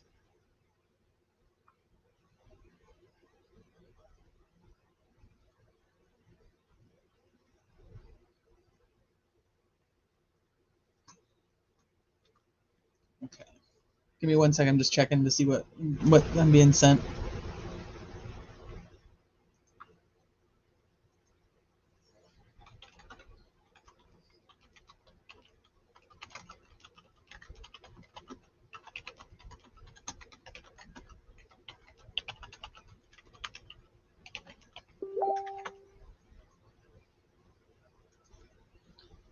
February 14th. I don't know what time this is though. Here's my words of inspiration for today. Today is Tears Day? Tears Day? Tears Day? I don't know how he would say it. I don't know how that would be said. I also drew the rune Tiwaz in Galaxy runes. All this past weekend and the beginning of this week, I've been drawing runes that have to do with giving up the baggage in my old life or cutting away the old. What I believe the gods are trying to tell me is sometimes in our lives, we have to make sacrifices and it hurts, but like the gods, what is he, NK now? But like the gods made sacrifices to become who they were. So must we. Like a butterfly has to shed his cocoon to become that butterfly. So must we soldier through our hardships to become better. February 14th, 2017.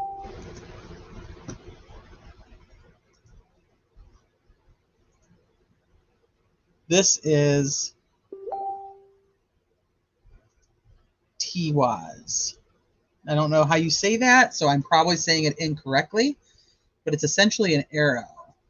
Means justice, sacrifice, sovereign order, laws, principles, and spiritual warrior.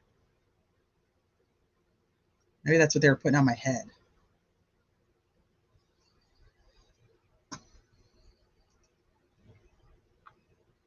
So that's the rune he was making on the 14th.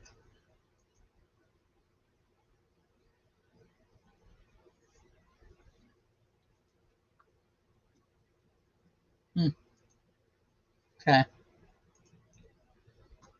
Nothing to see here. Holder had an alibi. Please look at the next suspect. On March 1st, 2017, Liggett essentially gave up on investigating Brad Holder because of Holder's alibi. At the time that decision was made, it was known that Brad Holder was a proud Odinite who loved to post about the pagan religion of which he was part. Give me 1 second, guys. Sorry.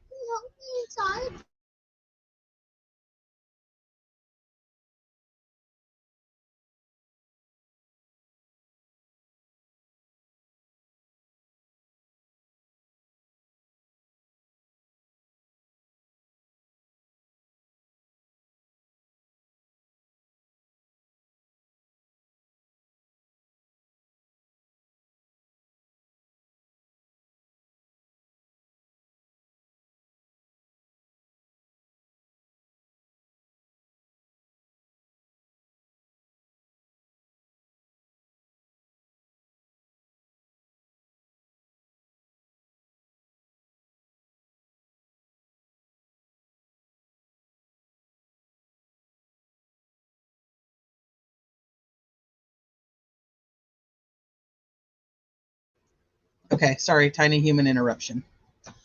All right, Night Jaded, thank you for being here.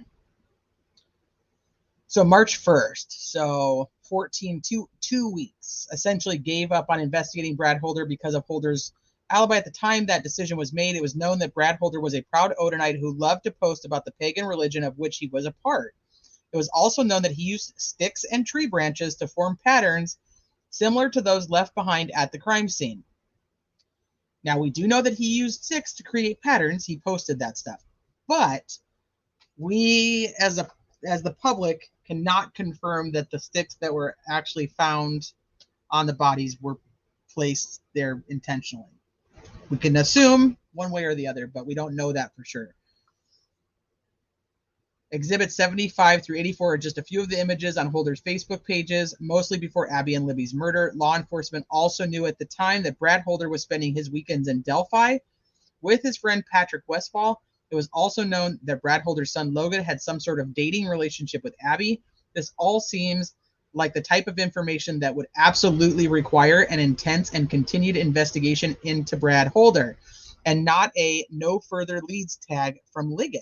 It would be crazy to think that at that early stage of the investigation, and with all the information that was already known by Liggett, that he would assign the designation of no further leads, ending the investigation of Brad Holder only 15 days after the girls were found brutally murdered at a very bizarre crime scene. Perhaps Liggett typing in no leads required was simply a typographical error or a clerical error or an unfortunate oversight. Perhaps it was a one-off circumstance. However, other reports demonstrate that Liggett did not commit a typographical error when he typed no leads required into the March 1st, 2017 report. It was intentional or reckless. All right, let me see what you guys are saying. Right, so the only way we're going to know about the branches is going to be from the photos, which is the only way the defense knows too. You know, they went back like weeks later, supposedly, to try to collect the branches. How the hell they would know which ones were what, I have no idea. Hi, Corey.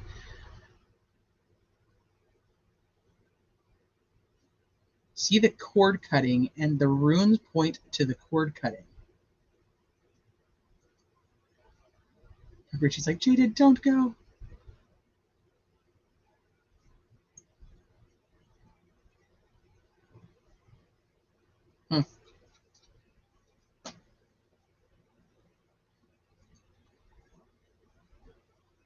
For example, another tip had been supplied to law enforcement on March 9th, 2017 at 10:17 p.m. under 3034. An unredacted copy of this report has been attached and is marked as Exhibit 85 and has been filed confidentially. In this report, the tipster told law enforcement that she, the tipster, had checked Brad Holder out and found him to be a dark and scary person through some of his postings on Facebook. You might want to check him out. Okay, so he's already closed it out on March 1st, 2017. Somebody else calls in with another tip on March 9th about him as well.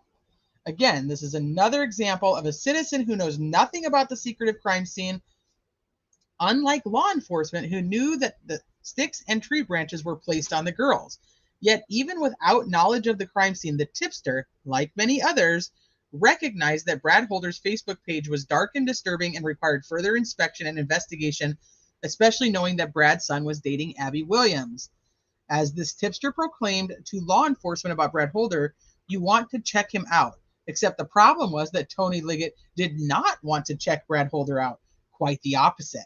After reviewing that particular tip sheet, as you can see at the end of the report, Liggett wrote, no leads required, has been covered.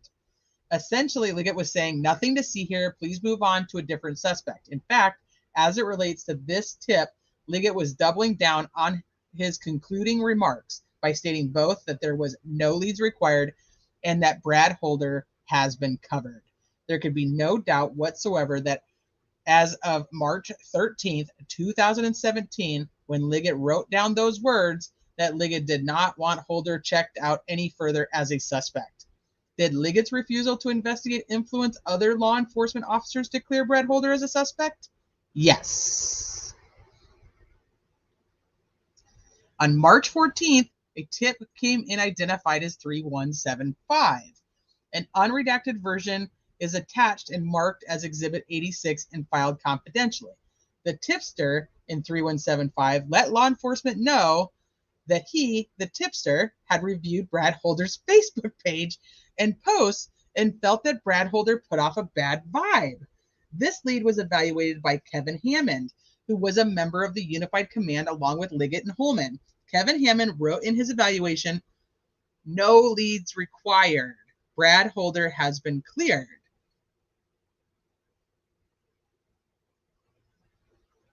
Again, any even moderately curious human being would have looked at Brad Holder's Facebook page, compared images to Brad Holder's Facebook page to the crime scene, and then considered Brad's son was dating Abby and that Brad was part of what appeared to be a religious cult, and thought, wow, this is a guy we'd better investigate. Instead, Hammond followed Liggett's lead in the system.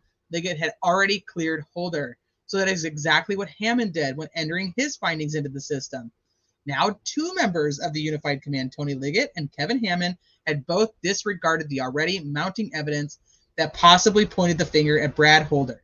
Both Tony Liggett and Kevin Hammond had stopped the investigation into Brad Holder dead in its tracks by claiming that Brad Holder had been cleared as a suspect only 4 weeks after the girls were murdered. 3 people called into the tip line about this guy so far that we know of. 3. Within a month, essentially.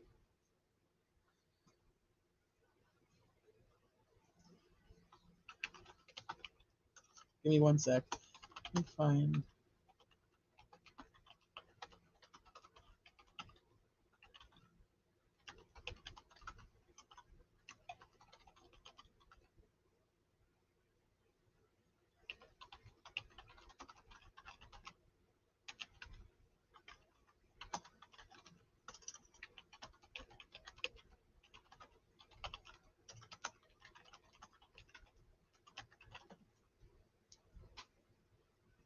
Hi, Diane.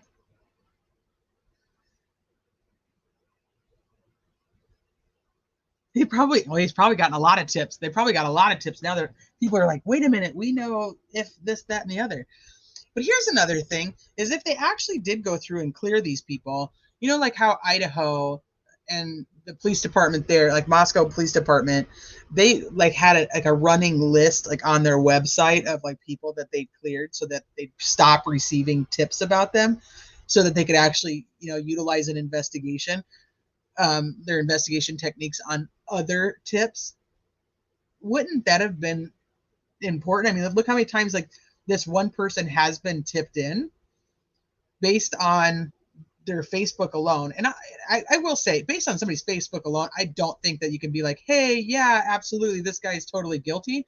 But I do think that people would be like, there's something off here and somebody needs to look into this guy.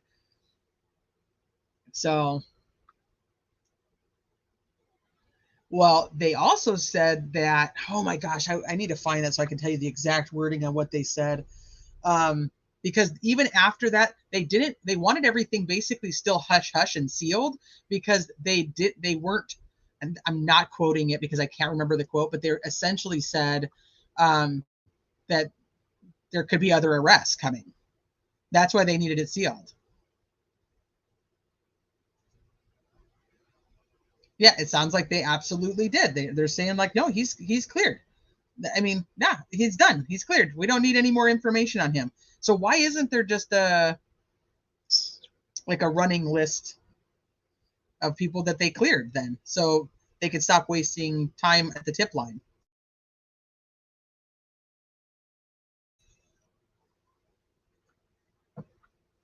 I thought they claimed the cops had seen the Facebook post, because I thought they said Ellie disregarded that he had the same symbols in a different part of the filing.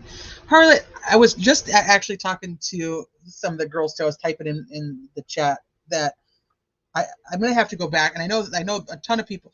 You know what, Sleuthy, you do a lot of timelines. Have you done a Delphi timeline? Shay, I know you were working on one, because one of the things I actually have a question about is Ryan Boucher is the one who sent the photos to multiple different people when it came to law enforcement. So I need to know the date of that. And after reading all these documents, my brain is not absorbing the dates like it normally would. And what day did they actually go to his work and ask that lady about the videos? And she was like, yeah, there is video. You should be able to see his truck coming and going. But nobody ever actually checked the videos, or if they did, the defense is unaware.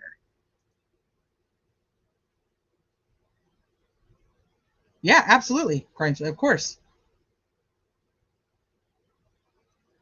I have I have that one, but I'm talking about just from like this document. Did Crime Sleuth, did they add the info from this document into it? Because that's what I'm wanting to know.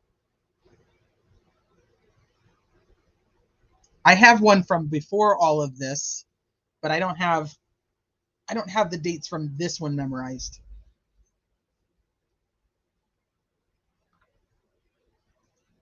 Okay. Yeah, we were like going back through all, we were going back in time. Did anyone other than local law enforcement clear Brad Holder as a suspect early on? Yes, because on March 19th, 2017 at 11:23 a.m., another tip came in that believed Brad Holder sounded like the man on the famous audio released by law enforcement. An unredacted copy of this tip sheet labeled as 3669 is attached and marked as Exhibit 87 and filed confidentially. This time, it was the FBI agent Michael Peasley following the lead of Liggett, which indicated at the bottom of the report Holder had been cleared. On April 14th, 2017, another tip came in claiming that Brad Holder had changed his appearance following the girls' murders. The tipster further indicated that Holder even attended the girls' funeral, which he does post on Facebook that him and Logan were at the memorial service, and that although he typically did not wear glasses, he was wearing glasses at the funeral. Okay. The unredacted report identified as 262 is marked as Exhibit 88 and filed confidentially.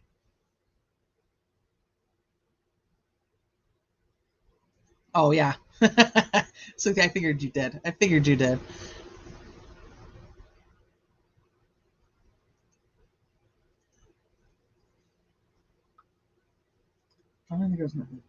So in April now, so we've gone through March, they keep doing it. Now we have another one in April. And then you have Ryan at some point in this that is contacting them and showing them the photos. Although other tip sheets report exist that tell a similar story, the defense offers up one last report related to Brad Holder. On August 14th at 12:59, a woman contacted police. The report memorialized the tip as follows. 2 women posted to a Facebook group that Brad Holder was responsible for the homicides. The tipster saw this post and told the police the contents of that post. The tipster went on to summarize what she read. Holder is a pagan, murdered the girls as sacrifices, and left an F on the victims' bodies. Whoa. Whoa, whoa, whoa, whoa. Whoa, whoa, whoa. Whoa, whoa, whoa. In a Facebook post in August of 2017, there was already a Facebook group that had talked about Brad Holder, not surprised there, but that had left an F on the girls' bodies. Holden's son Logan is Abigail's ex-boyfriend. Obviously, the F left at the crime scene was not left on the girls' bodies, but rather on the tree, painted using Libby's blood. However, how would this information concerning the letter F have even been known for anyone to talk about? A curious person might ask, could it be that someone who participated in the murders had talked about the crime scene with someone who then talked to someone else, slightly mixing up the facts as the story passed from person to person? Right, yeah, the person who posted knew about the F. That's intriguing. That a lucky guess? Are we going back to Papa Rogers and knowing about the knife sheath? Is the person a Papa Rogers?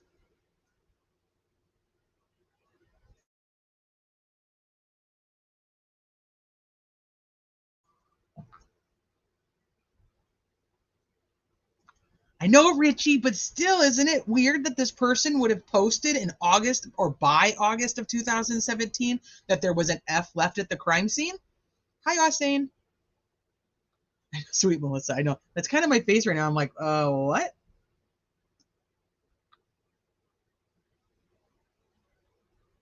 Law enforcement should have viewed this tip as something extraordinarily important because it was a tip that provided secretive information about the crime scene not known to the public. Hence, the law enforcement's whole big thing about keeping the crime scene secret was so they didn't have false confessions and they didn't have tips coming in about things because it was already leaked to the public. That's a good guess by somebody. That's a good guess that there's an F at the crime scene. They said on the bodies, but hey, The information about an F being left at the crime scene was not only unavailable to the public, but there is no evidence that it was being discussed on the internet. This tipster could have been interviewed. The Facebook group members could have been interviewed. The state police or the FBI tech people could have tracked down the people that posted this information to determine from where they received this F information. Continued investigation as to the source of the knowledge of the F discussed on that chat group could ultimately lead to someone who was at the crime scene and participated in the murders. That is what good law enforcement would do.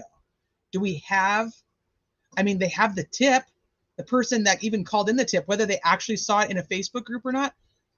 Instead, what happened? You can see on the intake 3225 any potential investigation stemming from this potentially game-changing information of someone's knowledge of the letter F being involved in the crime scene ended before it even began.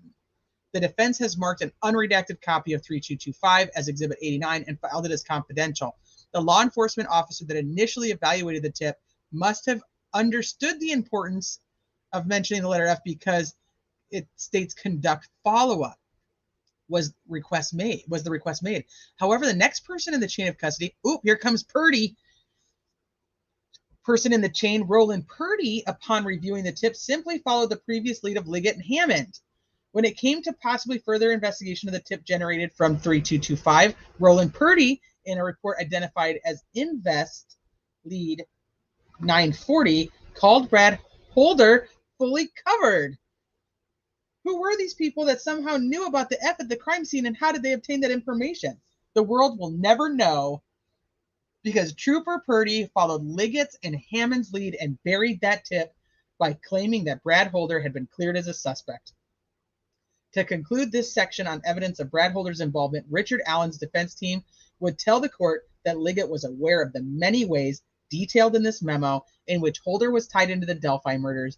Yet, despite this evidence linking Brad Holder to the crime, this is the dialogue between Liggett, who was answering defense counsel's questions at Liggett's August 8th, 2023 deposition concerning what Liggett claims his knowledge of Brad Holder was. Question. Okay, so Brad Holder then. So was there any other reason that Brad Holder was a suspect or at least a person of interest other than the fact that his son, Logan, dated Abby? Liggett's answer. I'm sure there was, but I don't recall without reviewing his information. Question. Nothing stands out to you as you sit here about why Brad Holder might have been a suspect? Answer. No. Question. Other than the connection with his son and Abby, is that right? Answer. Correct. Liggett was on the Unified Command. Liggett was heavily involved in the investigation of the murders. To feign ignorance like that concerning the Brad Holder component of the investigation is astounding. Unified Command was fully aware of the Murphy-Ferenczi clique investigation tying Johnny Messer and Elvis Fields to Brad Holder. In the deposition, Liggett had the opportunity to open up and say something like, Brad Holder was heavily investigated. There was even a thought that he was tied into some guys down in Rushville. If you don't have that evidence yet, let me get that to you. In the end, we didn't think it added up. Instead, Liggett took the bait and obviously tried to steer the defense away from Brad Holder evidence, linking Holder to both the crime scene and to the Rushville crew. With Liggett's answer here, it is not surprising at all, zero, that Rick's defense team did not receive important discovery concerning the Rushville investigation, particularly Click's April 28, 2023 certified letter to McClelland until September 8, 2023. Again, McClelland only provided this discovery after Liggett and the prosecution realized that the defense was fully aware of the Rushville connections, and it was only a matter of time before we would learn of that non-discovered exculpatory evidence. Liggett either intentionally or recklessly concealed the Odinite Brad Holder information from Judge Diener in his October 13, 2022 affidavit for search warrant. Then Liggett and McClelland attempted to conceal exculpatory information from the defense.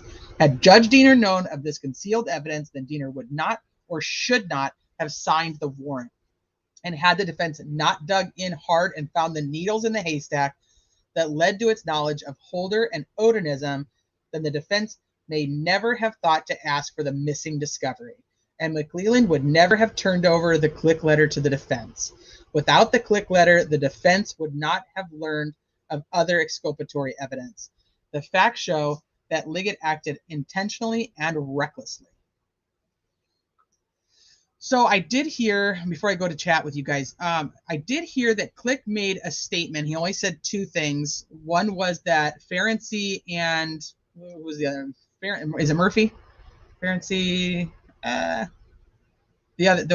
other two of the three were not Rushville cops, is what the number one part of his statement was. And the second part, and I don't have it in front of me, so I don't want to quote it.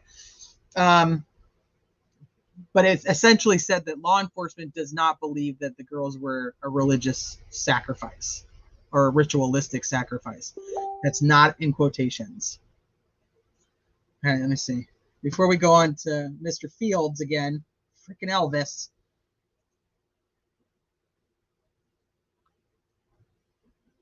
Well, Ruby, that's a big thing too. Is there even anything in the search that puts the two together? I found the symbol. I think it might actually be. Need to put it next to the letter symbol found on the tree closer, but it looks to match better than just an F rune. Oh, interesting. Well, see, this is the thing. We're saying that it's an F painted in blood, but we don't actually know that. We don't even know if we, as the public, believe that it looks like an F. Now, I think it's going to be interesting too when we do hear from the investigators that were first on the scene, if they thought it looked like an F as well. Because now if you have them, the investigators thought it looked like an F, and you have the photos that resemble an F, and there's multiple sides that thought it was an F, then you could lean more towards that it was possibly an F. If it's not noted by the investigators, then we have the defense who's looking at pictures and who's just saying it's an F. Does that make sense?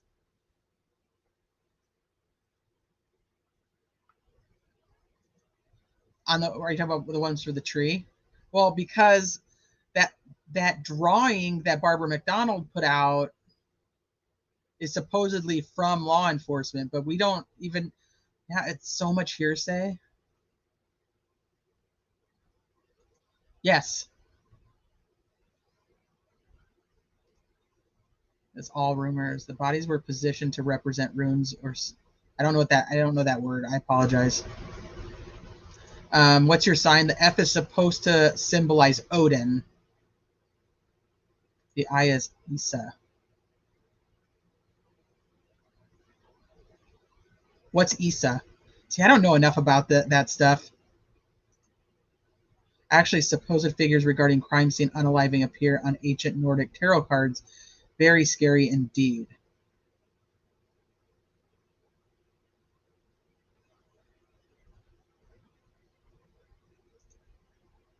Who would have thought that law enforcement would end up being good witnesses for the defense? Yeah. Ooh, good point. He doesn't say they don't believe all the other stuff. The Odinists were open about their beliefs. I'm gonna have to if one of you guys that is a lot more proficient than me when it comes to the runes and the Odinists, if one of you guys would be willing to come up, or I'm going to look for somebody who knows a lot more about this to actually talk with them, because even in what I've been reading, there are not conflicting isn't it, but there's different meanings behind these runes. And so it's like, okay, you have to interpret what Brad Holder or which Odinite group, if you're going with the Odinite group, what it represented to them. Is that that's why I'm like, do you, Lynn? Because I would love that.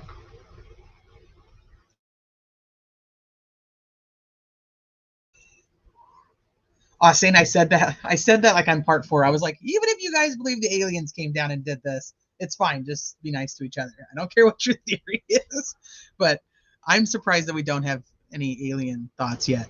Hold on one second, guys.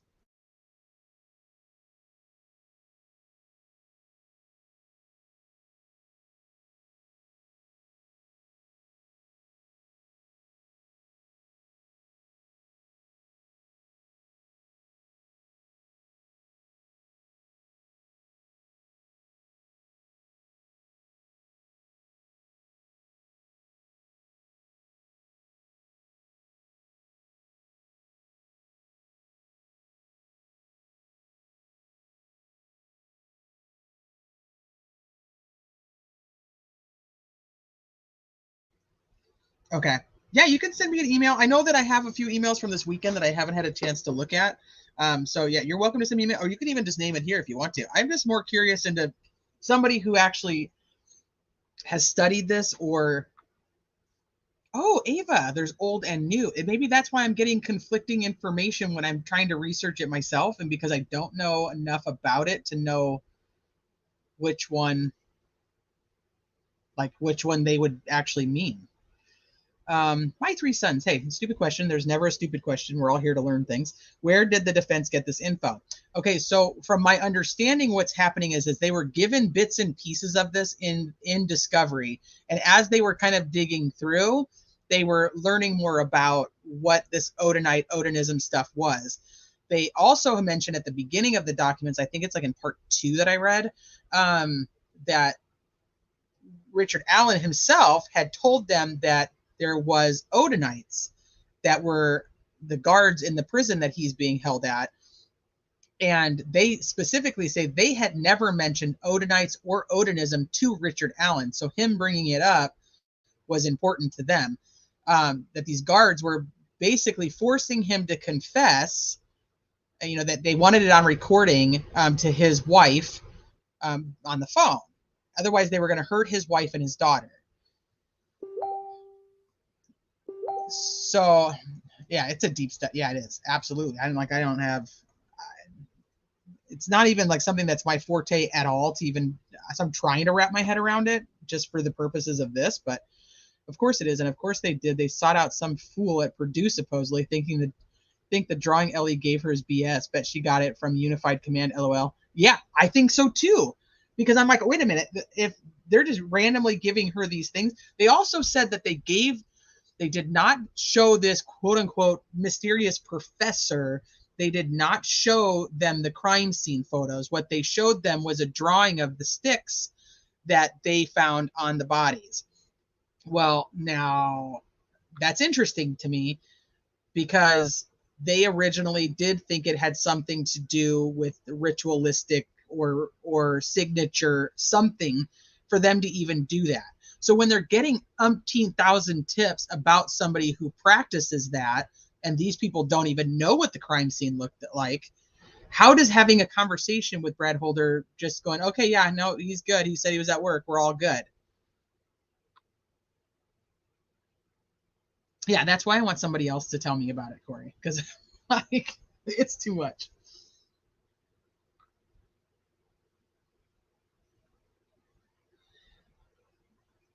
Yeah, very crazy.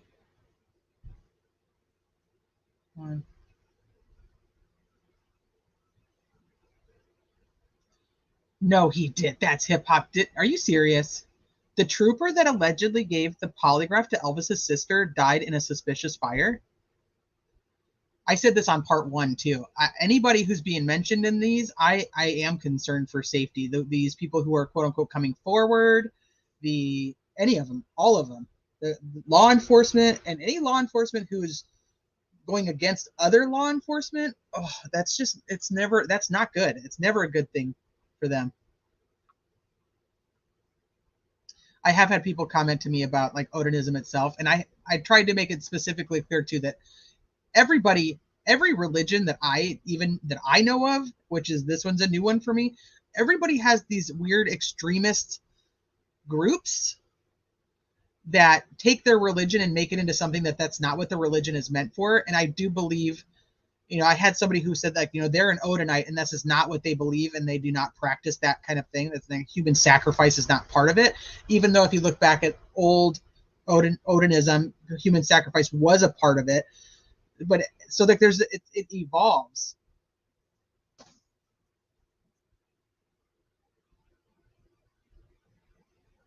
Scottish Queen. Hello, my queen. What? Hold on. Did they was work alibi?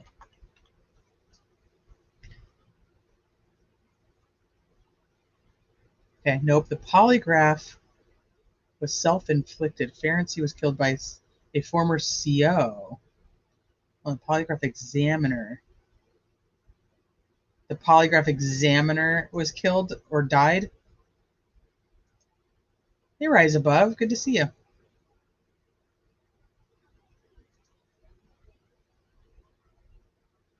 Yeah, I've also seen that it does go into, the purity with the virgin and that kind of stuff.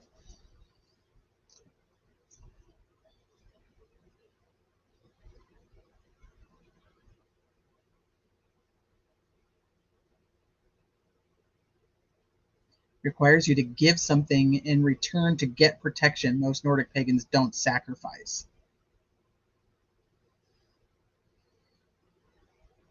I haven't yet, Patricia Jackson. Somebody mentioned it above, and I think BR the Star sent it to me earlier, and I haven't had a chance to watch it.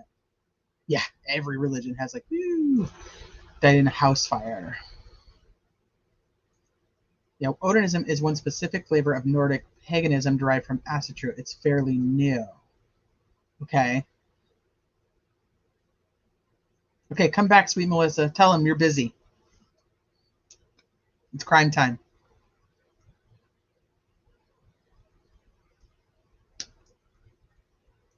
Yeah, that's one of the things too.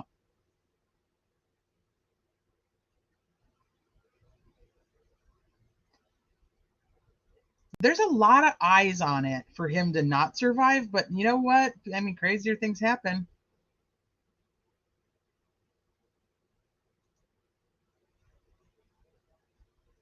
Ainsley, thank you. Yeah, if you find that, I really want that. And then when I asked Ryan about it when he was in chat the other day, it was something that he wasn't able to comment on to even tell me if he even knew if it was somewhere else, like that I could find it.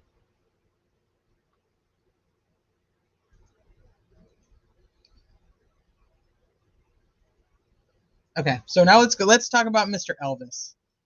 That's what he said. Yeah, Elvis makes me dumbfounded. I don't know what I think about Elvis. And you have to go back to that Brad Holder supposedly told his ex Amber that Patrick Westfall and his guys did it. But then in his original interview in 2017, he said that he and Westfall created this particular pack of Odinites. So did Patrick and him, when they had this falling out in February, did they each keep their own people? I don't know. All right, so we're going to Elvis. Elvis is the guy from Rushville. We looked at his pictures. People are just really giving him a hard time on Facebook. He's not. I think somebody in chat was saying like he's like an IQ of like 60.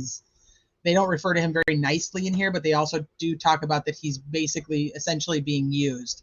He apparently confessed to both of his sisters, one passing a polygraph, saying that, yeah, he did confess to her. And he said that he spit on one of the girls. So Elvis Fields' connections to the crime scene, the defense has previously discussed and presented the side-by-side photos that demonstrate that Elvis was mimicking Brad Holder by taking the time to recreate Holder's Facebook post. Elvis would then post the recreated Facebook post. What else did Ferenczi, Click, and Murphy unearth in their investigation that would connect Elvis to the crime scene? The Odin report provides much of that connective tissue. I'm now part of a gang and I have a brother. On page 1 of the Odin report, Mary Jacobs told law enforcement that on February 14th, 2017, Elvis was rambling, hyper, and borderline incoherent. He was talking about having a brother, even though Elvis had no male siblings, and was now part of a quote-unquote gang. Elvis told Mary that he had been on a bridge with 2 girls that were killed. Elvis told her that someone named Abigail was a pain in the ass and a troublemaker. She said Elvis tried to give her, Mary Jacobs, a blue jacket. She told him that she had her own jacket. After Elvis made these statements to his sister, Mary Jacobs, she later became aware of the Delphi murders and put 2 and 2 together.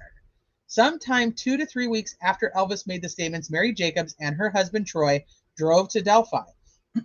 While in Delphi, March Jacobs, I'm assuming that's supposed to be Mary, Jacobs talked to law enforcement about the things Elvis, there is a ton of typos in this document. Mary Jacobs talked to law enforcement about the things Elvis had told her on February 14th. But due to the mass amount of tips that were generated, her information may have been overlooked. It's tip number 4466. This unredacted intake sheet with Delphi double homicide written at top of the page is attached to this memorandum and marked. But they like went into the station.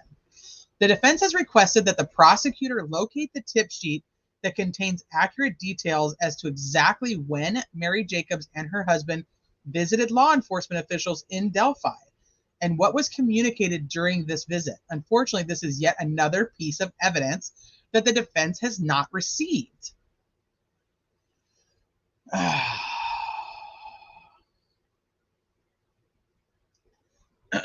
If my spit is found on the girls, but I can explain it away, would I still be in trouble? In December of 2018, Mary Jacobs enlisted the help of an old acquaintance of hers named Misty Moore.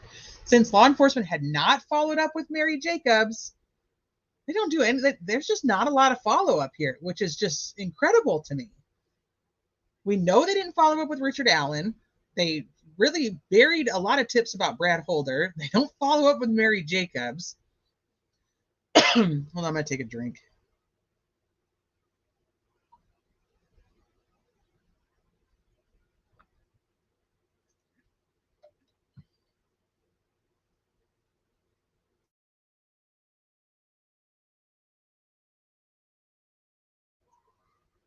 All right. Misty Moore, since law enforcement had not followed up with Mary Jacobs from earlier in the year when she drove to Delphi. Okay, wait. In December of 2018, she drove to Delphi at the beginning of the year. But she says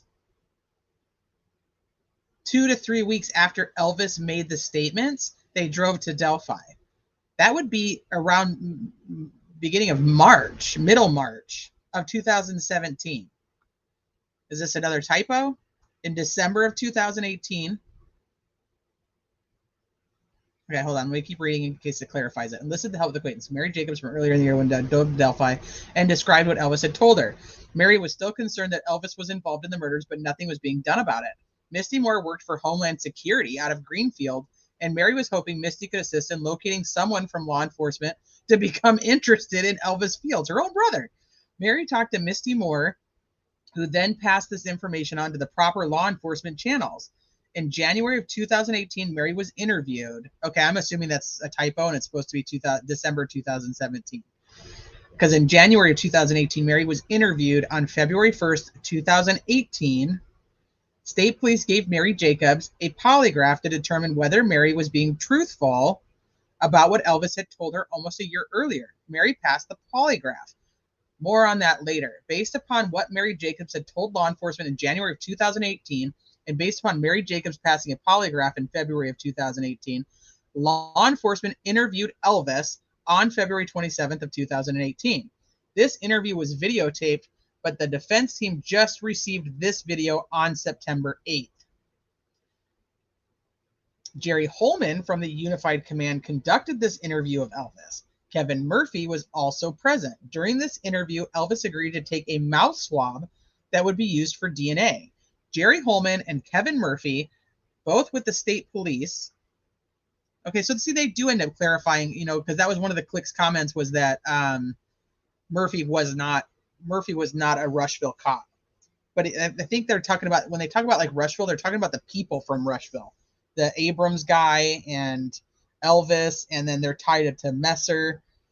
Anyway, and then we know that Click was from Rushville. So Jerry Holman and Kevin Murphy, both with the state police, explained the purpose of the mouth swab to Elvis.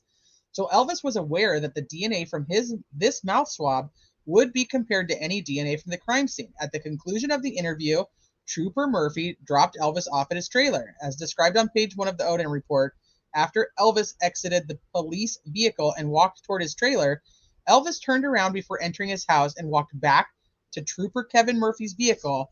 When Elvis came near the squad car, Elvis posed the question to Murphy: what would happen if his spit is found on one of the girls, but he had an explanation? Would he still be in trouble? Elvis then walked back to his trailer. Well, what's the answer? What did Trooper Murphy say? Upon hearing that troubling but incriminating comment, Trooper Murphy immediately called Unified Command and communicated that to Detective Jay Harper. it seems like chain of command here is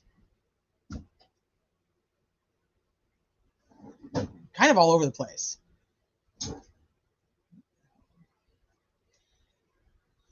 On August 22nd, 2018, Elvis's other sister, Joyce Moffett, was interviewed by law enforcement officers Kevin Murphy and Greg Ferenczi.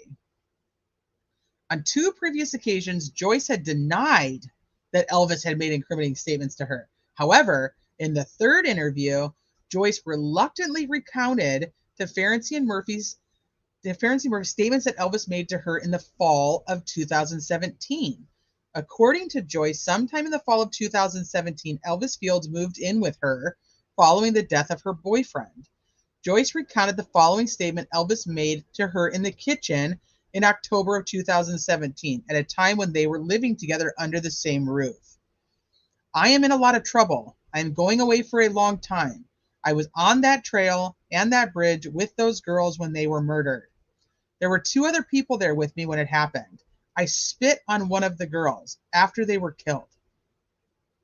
Not only did Elvis make this incriminating statement about going away for a long time and being on the trail where the girls were murdered, but Elvis also confirmed to Joyce that he had indeed spit on one of the girls. Although Elvis reassured Murphy that he, Elvis, would be able to explain the spit, it is unknown at this point if Elvis has provided that explanation. Why don't we know that? Why didn't he ask that? Remember, this is supposed to be honest Trooper Murphy, right? It was Murphy that was the honest one, right? Elvis lied to police, claiming he did not know Johnny Messer, even though Johnny Messer said he not only knew Elvis, but that Elvis was interested in joining Messer's and Brad Holder's Vinlander crew. I have to cough. I'll be right back.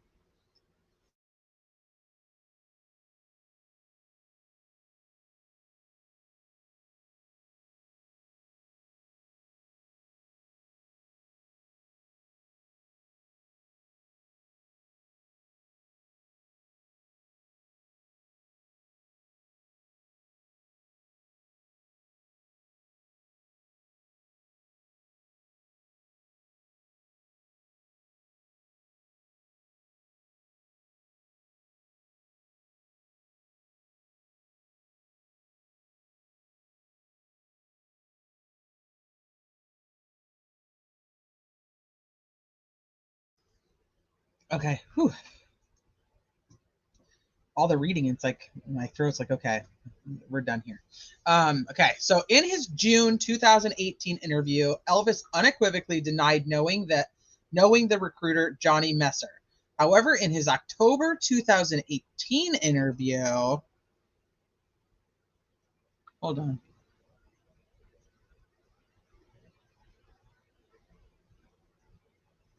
So almost all of 2018, they're talking to Elvis. Johnny Messer tells a different story. In that October 23, 2018 interview, Johnny Messer states that Elvis lived with his uncle Billy Messer.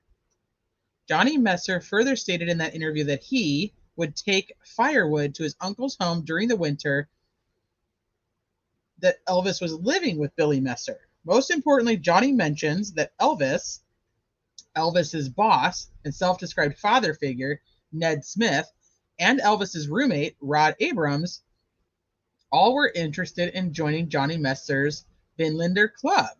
Remember, Brad Holder was also affiliated with that club. However, Johnny Messer claims that the Vinlanders would not be interested in the likes of Elvis, Rod Abrams, and Ned Smith. The importance of Elvis lying to police about knowing Johnny Messer cannot be understated. Elvis had to know that if he was connected to Johnny Messer, then he would eventually be connected to Brad Holder, and it should again be noted that it was interesting that Ned Smith pursued an attorney for Elvis, and that Ned Smith wanted to sit in on Elvis's October 2008 interview with police. In doing so, Ned was able to learn what type of questions were being asked of Elvis, and provided Ned the ability to end the interview if Elvis started saying something incriminating to if Elvis started saying anything incriminating. Oh, that would incriminate Elvis, Ned, or Rod. This person who wanted to sit next to Elvis at the interview and had previously paid for an attorney for Elvis is the same Ned Smith that, according to Johnny Messer, wanted to join Brad Holder's crew. Okay, hold on. Elvis's June 2018 interview, approximately. This denial is important. Okay, all this information can be found in Johnny Messer's interview. Friday the court staff in supplement 523 on attorney Jill Gonzalez as a contacted Trooper Jay Harper and informed Harper that Elvis would not be taking a polygraph pursuant to her advice. Trooper Harper told the attorney that if Elvis refused to take the polygraph, that Elvis could not be excluded as a witness and would always possibly be under consideration as a person of interest. Then, in spite of his claims that Elvis would continue to be a person of interest, Harper ended the report by indicating that no further follow-up possibly at this time will be conducted regarding Elvis Fields. In other words, Harper was talking on both sides of his mouth, telling the attorney that Elvis would continue to be a suspect, but then closing the book on Elvis by stating that there was nothing further to do at this time. Okay, well, they have his DNA. Do they have spit on the girls? Those are things that are pretty easy to go with. Rod Abrams lied about where he and Elvis were and conflicted. Okay, let me go back to you guys real quick. Let's see where we're at.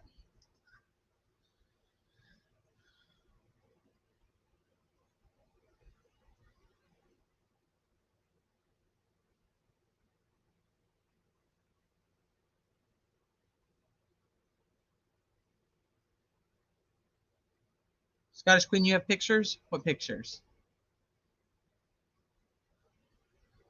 Little Miss Moffat sat on her toffet, eating her curds and whey. Because of this motion, another motion was filed. Motion for all future pleadings and filings to be sealed for court's review before being released to the public. Well, yeah, absolutely. They don't want, the prosecution does not want this out there at all. I mean, talk about tainting a jury pool for anybody who is listening. It would. But I mean, it's such a high profile case. I just can't. The jury pool is going to be so hard to come by anyway.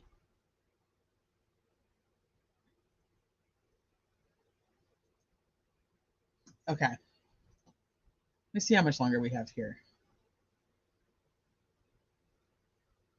Jeez. It's like it never stops. It just goes and goes and goes. All right.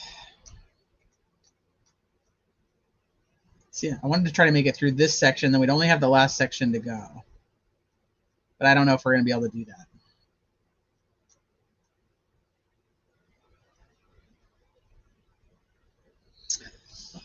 At his June 20th, 2018 interview, Elvis Fields told Ferenczi and Murphy that he remembered being at home in Rushville 492 days earlier on February 13th, 2017. How about if the investigators had actually followed up on the tip from his sister that was only 3 weeks after the murders? If they had actually followed up, maybe they could have got a reliable alibi from Elvis. I don't know. That's something. It is quite a remarkable feat for someone with Elvis's mental capacity to remember a specific day 492 days earlier. Some people, like actress Marilu Henner, are blessed with something called autobiographical memory, which allows that person to remember specific days in their lives, even years and years later. As previously noted by Murphy, in his opinion, Elvis Fields had the mentality of a 7 or 8-year-old. Still, rather than admit that he, Elvis, had no idea where he was on February 13th, Elvis claimed he specifically remembers not leaving Rushville on February 13th, 2017. The Rod Abrams problem. On August 29, 2018, Ferenczi and Murphy interviewed Rod Abrams. Over a year and a half later, this is nuts. When asked where he and Elvis were on February 13th, Rod Abrams said that he, Elvis, and Ned were in Muncie on that day, visiting a sick friend at the hospital.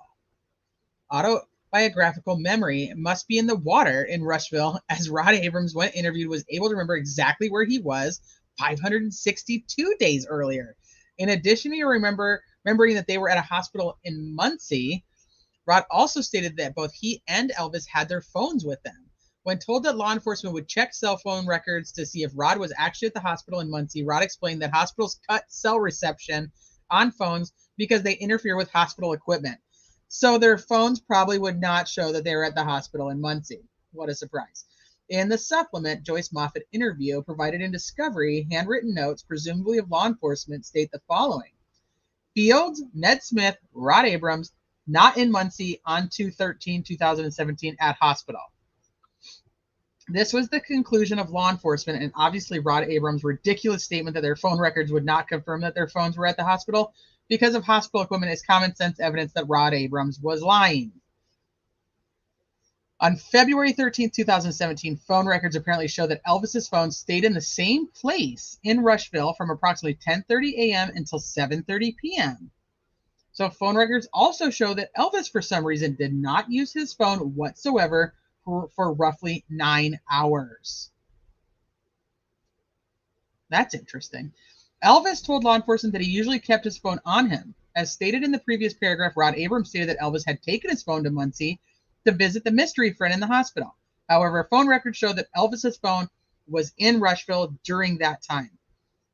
The phone problem is twofold. Elvis's phone remaining at his home for roughly 9 straight hours conflicts with Rod Abrams' professed alibi for him, Ned, and Elvis.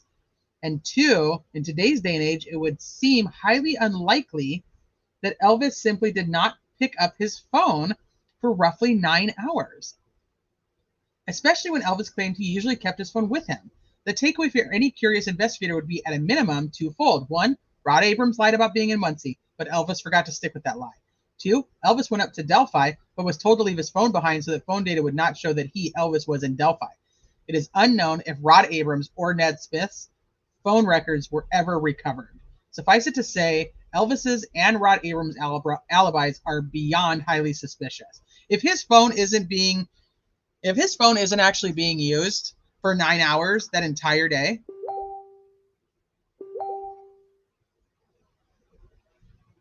do I have these, Scottish Queen? Did you send me these at one point?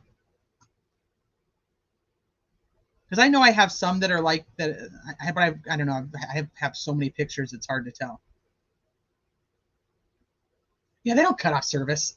They don't cut off service in the hospital. It's just silly. Yeah, you can remember holidays. Little for your yeah. If you asked me where I was on February 13th, 2017, I couldn't tell you. I would not be able to answer that question.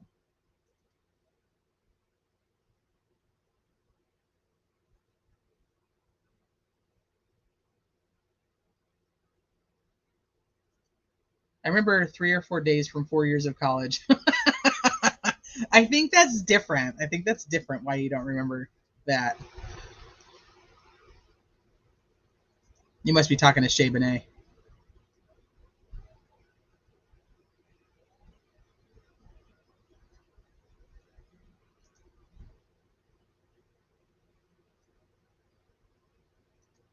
Correspondence with chosen eras. Good to see you. Hi, Thistle. So this is interesting because somebody has mentioned something about a Kentucky crime scene. And then I was also looking more into, hold on. I can't find where they talk to the bus. Still, sorry. It's okay, BR. I appreciate you looking.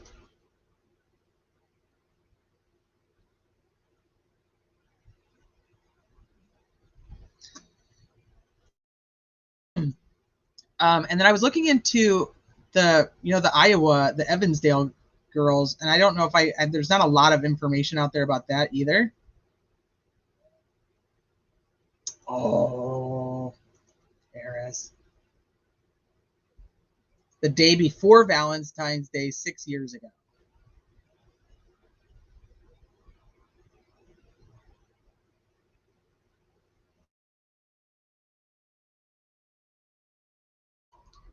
All right, let's do a few more. See where we can get to before I have to go have dinner.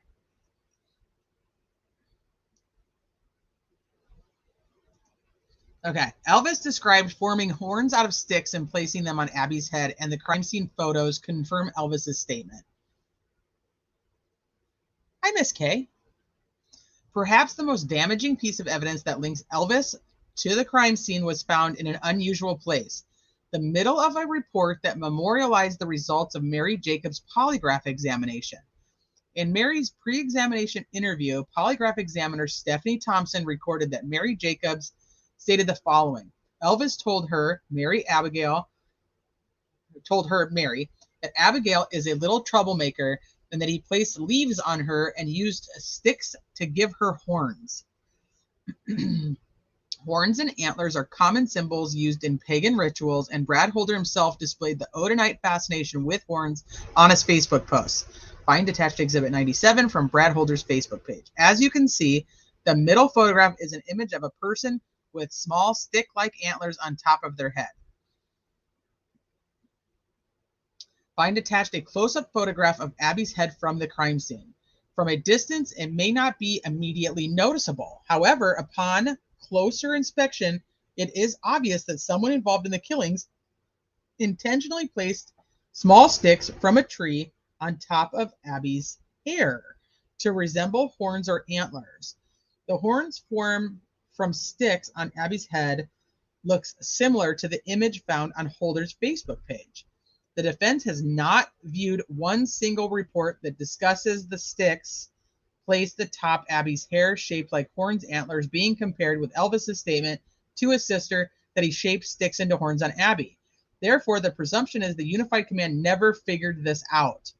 Trooper Purdy was present at the polygraph examination but was not able to watch the examination and therefore would not know about Elvis's words to his sister, Mary, about using the sticks to form horns on Abby.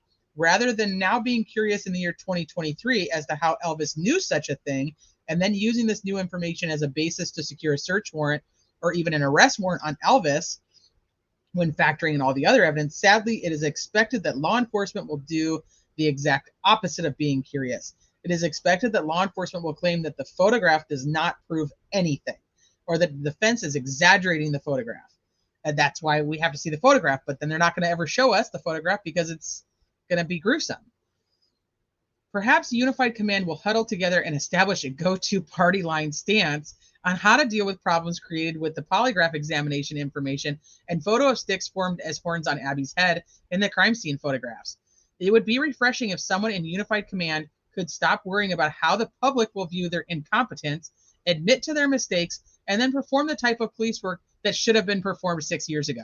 The defense is not holding its breath. As the defense told Holman in his deposition, the unfortunate expectation is that Holman and Liggett will try to figure out how to solve that problem rather than to solve the case of who murdered those girls.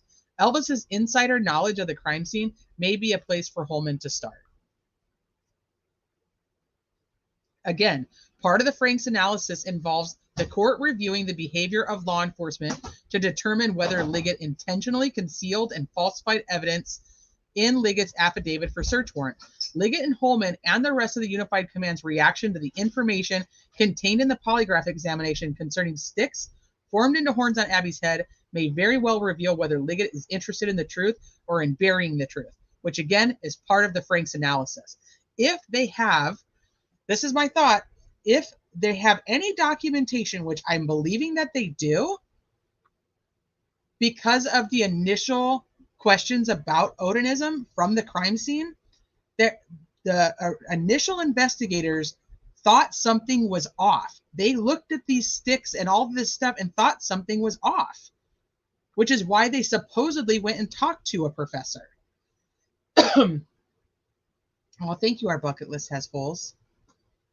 I know that it takes me a long time to go through them, and I appreciate that you guys are all here for it too, because I have to like comprehend the different pieces and put it together in my brain, like so that I can make sense of whether I think it's important or not, because especially when it comes to court documents, I just feel like there's a ton of filler but there's like these little pieces of information that are so important, and then they get covered up by everything else instead of it just being the parts that I think are really important. And of course, that's just my interpretation of what I think is important. So, I mean, who knows? Oh, true crime crazy. Thank you.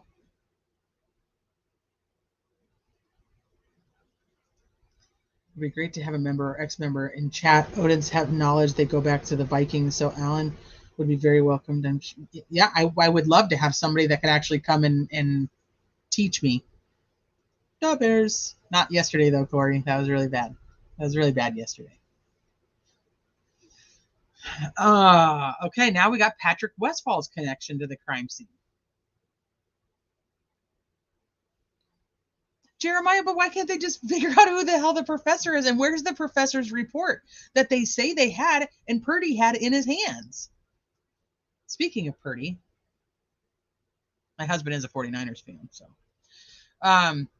But Purdy was like honest and good at the beginning of this document and then turned like bad once he bought into the bullshit later. But Purdy was questioning it. He was the one that was asking like, hey, where is this stuff? Where, you know, I'm thinking that it might have something to do with the Odinites. And if you look at it from like an overall perspective, how many different avenues the Odinite stuff was coming at law enforcement that they would just go like, sorry, we already ruled it out with Liggett's first comment. And I think that's really where they're going with this. Is like Liggett said he wasn't important, so basically everybody else, when they got any type of information that pointed to him, said nope, he's already been cleared, and they went off of what Liggett said, and that's their purpose behind this, is to show that Liggett not good, Liggett bad, Liggett not honest, according to this document. All right, let's go through Patrick Westfall's. Much of what connects Patrick Westfall to the crime scene has been discussed in this section detailing what connected Brad Holder to the crime scene. To shorten this section, the defense will numerically lay out both the evidence previously discussed as well as a few other pieces of evidence that tie Westfall to the crime scene. Brad Holder and Patrick Westfall were friends at least until January 21st, as proven by Facebook photo previously attached. We looked at those. There was like 3 photos on the 21st with Brad Holder and Patrick Westfall. However, according to Amber Holder and law enforcement monitoring Facebook posts between Holder and Westfall, see here again, I have to go back, because if everybody followed Liggett, that he wasn't involved, why in the world is anybody monitoring Facebook posts between Holder and Westfall? Do you see it? Like, it's so contradictory to each other. Like, how are we doing all these interviews about Odinism and the Odinites in 2018 in a different city even?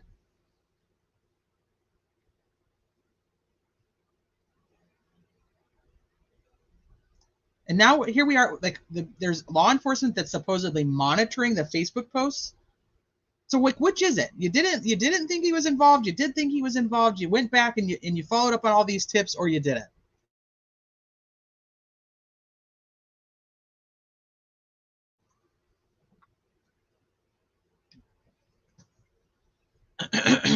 In the Odin report, Brad Holder. This is, I think the Odin report's from Honest Murphy.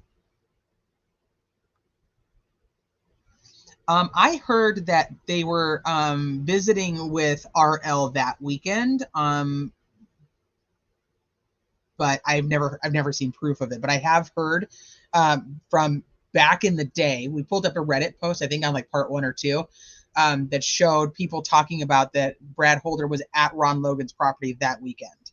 No idea. There's no proof behind it, but it was talked about. I don't know about living with, though. I've never heard living with, but who knows?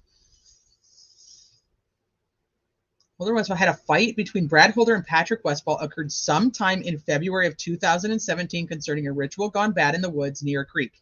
In the Odin report, Brad Holder told Amber Holder that the person that murdered the girls was Patrick Westfall and his crew.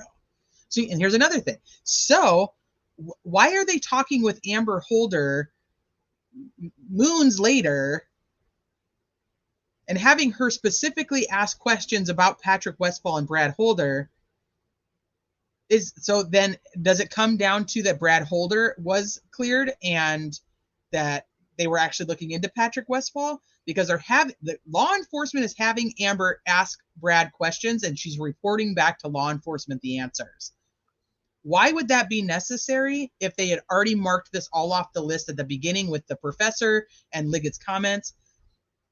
It does not add up to me.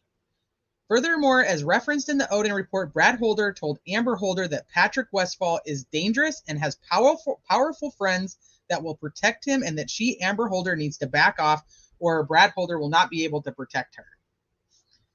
Brad Holder told law enforcement that Patrick Westfall has post-traumatic distress disorder.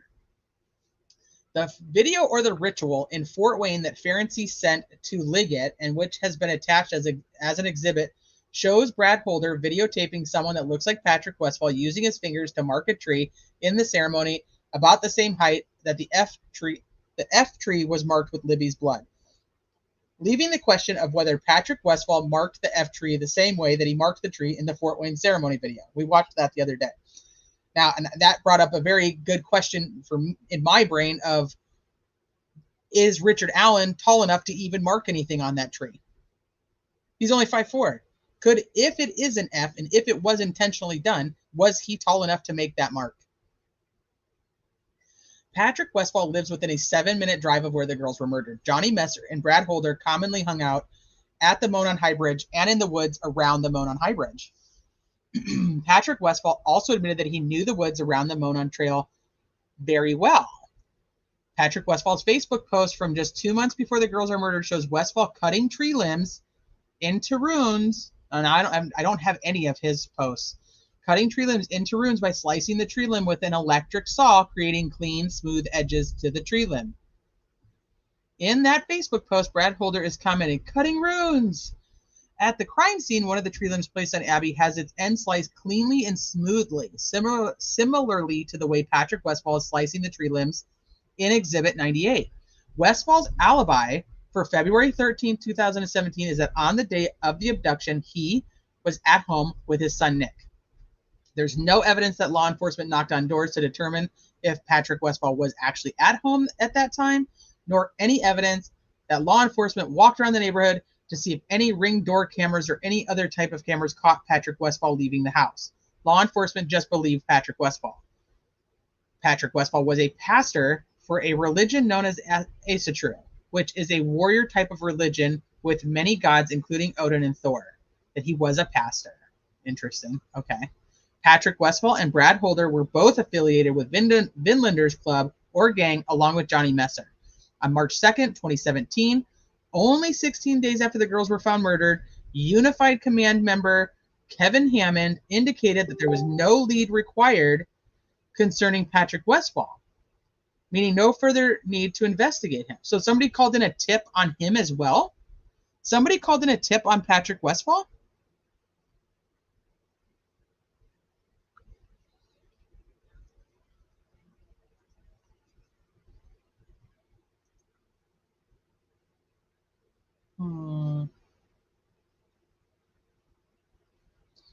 Libya's blue on who they are. Already on the kid.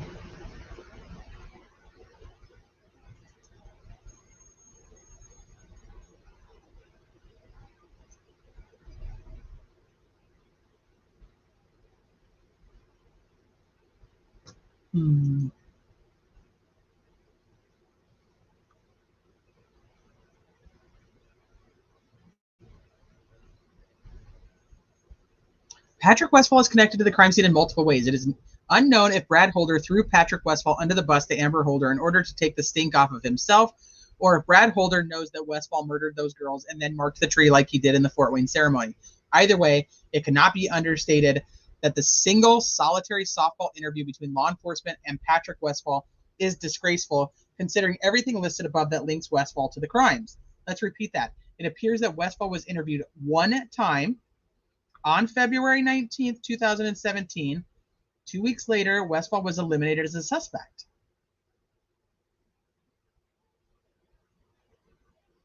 I wonder why. The defense is unaware of any search warrants requested on Patrick Westfall to determine whether this Asatru pastor had taken clothes of Abby or Libby as ceremonial keepsakes, or even if he had saved Abby's blood.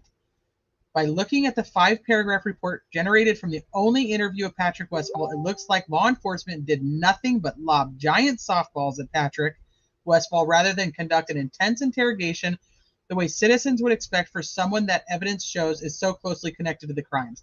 He's interviewed on February 19th. February 19th, and on March 2nd, he's no longer a suspect.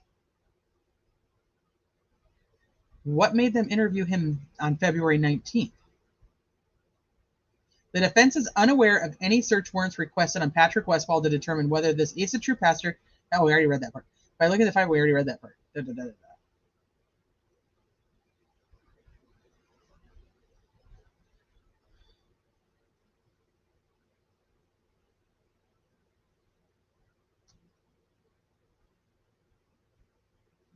All right, we're almost done with this part. We'll keep going. I'm gonna keep going so we can finish this part before we stop for today. Johnny Messer's connection to the crime scene, to the crime and the crime scene. I think it's interesting about the timing of when these are coming in, like when these tips are coming in, when their interviews are done, when they're being dismissed as suspects, but yet they're still being talked about years later in interviews. True crime crazy. That's exactly how I feel right now. I feel like we're going in a circle. This is why, like, even just the dates from this document, like, I need them written clearly. I don't know if Shay's still here or not, but I'm like that. I need them written clearly because the dates are not adding up to me at all. And it's making it like a circle.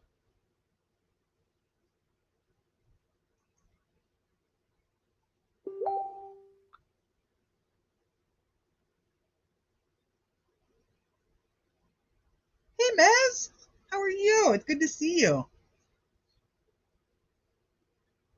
Right, Delana? I'm like, yeah, I almost feel like I'm like going crazy. Like, wait a minute. Like, this interview's done in 2017, yet they're clearing them a week later, and then they're still interviewing people in connection to them in 2018, 2019, 2020. Then are they really cleared? Are they not cleared? Do people keep leading them back there because they still think that they're connected? Why aren't they following up on it? Why does it take them over a year and get somebody from Homeland Security to have to say, hey, my friend gave you guys a tip that her brother confessed the next day? And is it true that Elvis Fields' phone was just sitting in Rushville 9 hours untouched? How high were you thinking the F was? Because some of us heard 4 foot. I don't, if you look at the video of where Patrick Westfall is writing, Patrick Westfall is not a short dude. He's a tall dude. Let me pull him up real quick. Hold on. He's a tall dude. Obviously, do I know how tall he is? No, but he's much taller than even Brad Holder. And he's writing on the tree in that ceremony. If it's him, which it does look like him. And they're not saying it is him, but they are saying it looks like him. He's writing up. So if he's 6 foot and then you put another arm, his arm length added to that, you're talking, what, 8 feet ish? Somebody tell me if you think my math is off. Because he's reaching up. We don't know how high that F is now, but they do say that it's written about the same height, but they're comparing it. The defense is. Remember, it's the defense. The defense is saying that's the same height of where the F was at the crime scene. I'm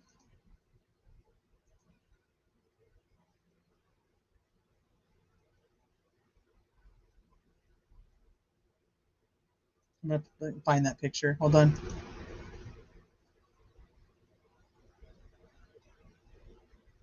Hey, Peyton.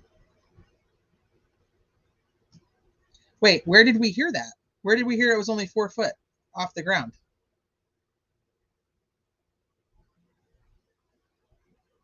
Is that in this document too? Because then they're talking in circles if that's the case, because they said that him writing on the tree in that ceremony matches the height of the F found at the crime scene.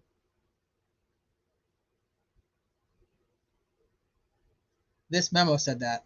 See, this is what I'm telling you guys.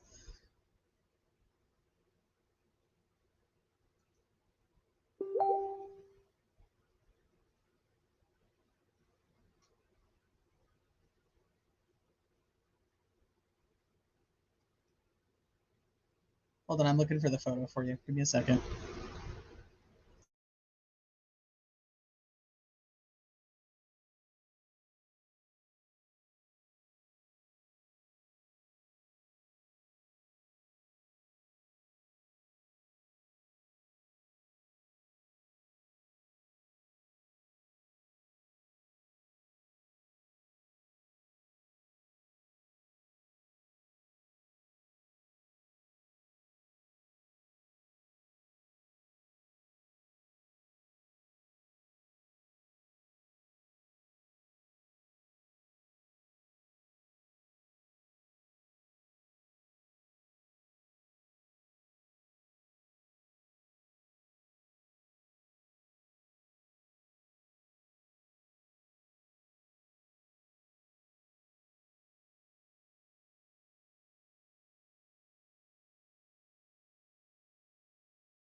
It's so weird. I don't know why I can't find it. Oh, here it is.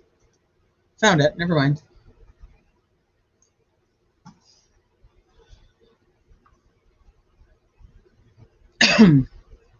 So that's Patrick Westfall and Brad Holder together. January 21st. No, Scottish Queen, you're fine. And I do think that you have sent me those, but I'm going to go through them. I'm going to go through them again because it's, like I said, this is all coming back and looking at everything from old to new now. Yeah. So, and then at the end of that ritual, or not ritual, that ceremony that he taped, he's writing on the top of the tree, and they say that in this memorandum, they say that it's about the same height as the tree was. This dude is not a short dude.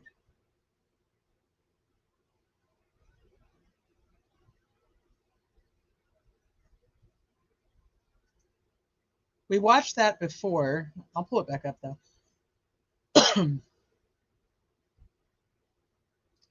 Da, da, da, da, da, da.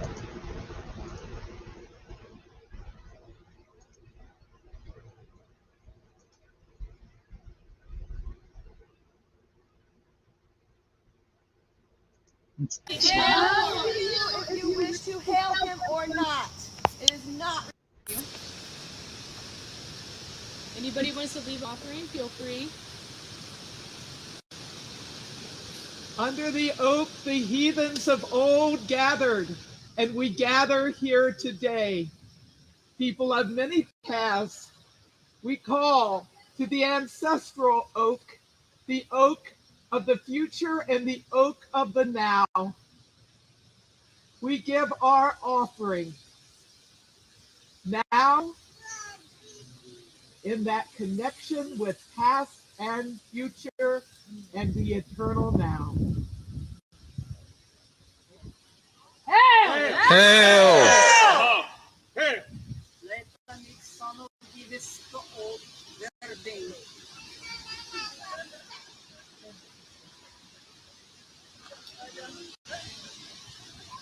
Hail!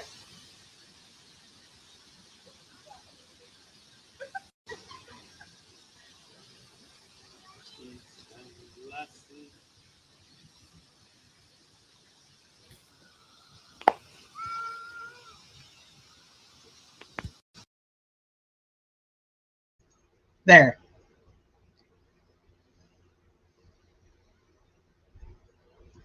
Yeah, we should double check it because I know that they say that it's in the same height as what they believe that he's marking it here. And there's no way that's only 4 foot. Welcome back, malicious intent.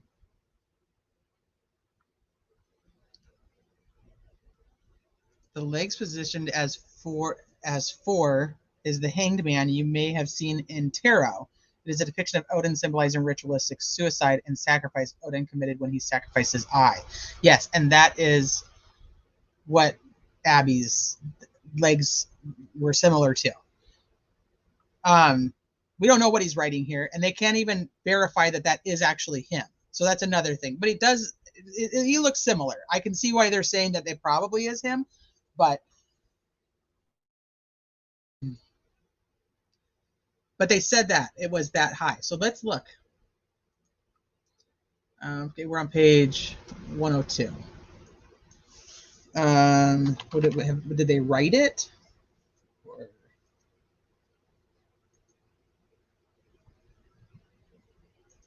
I don't want to just do F because it's going to bring me up everything.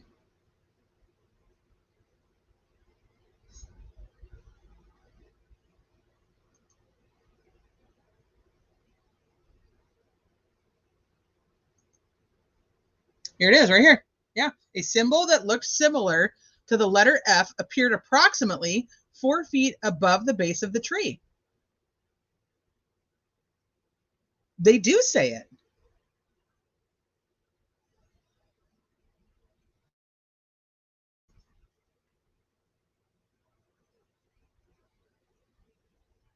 Susanna. They do. They say 4 feet, but then they say that it's the same height as what he's writing on the tree. So they're talking in circles, which is not surprising, but still. Hi, Tia. Probably. You're like, never mind then. So, okay. So we're at page 102. I think we're going to stop there, but I do want to go back and I want to see the date of where they say that you could see on camera was the red truck. What date did they actually go to his work? Oh, that's not going to work. Let's do red truck. Here, right here. This report was prepared on April 13th. Okay, hold on. We're backtracking here for a hot second before we wrap things up because Holder's alibi was not even closely vetted. Whenever Holder's name was brought up as a suspect, one reason that kept popping up was that Holder was cleared as a suspect was his alibi. An unclassified FBI report revealed the work or lack of work that law enforcement performed to check out Holder's alibi. That document is marked as Exhibit 65. This report was prepared on April 13th, 2017. But they're saying that Liggett marked him off as a suspect on what, March 1st? But then they kept getting more tips and more tips and more tips. This report was prepared. And that's when the report was prepared. Okay. And the sheriff's deputy, Frederick, followed up at Liberty Landfill in an attempt to verify the employment and the work schedule. Clocks in at 4:55, clocks out at 2:45. There is security camera. He drives a big junky red truck. But you see, like, I just don't get, like, either you can't have both. And the defense apparently, as we just showed, wants to have both. Yeah, another red truck, Salty. See, another red truck. At least it's not a white truck. Even though there is a clip during one of the press conferences where somebody is talking about that their friend said they saw a white truck at the crime scene. So that's a whole nother rabbit hole. All right, so we made it to page 102. Well, we went through page 101. All right, I think we're gonna stop there. We've been in 3 hours. Maybe we can finish on the next one.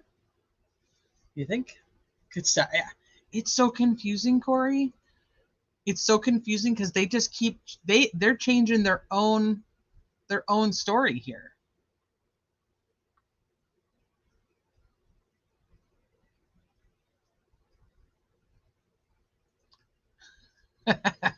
Well, because I was going with the second thing they said, and you guys were all going with the first thing that was said.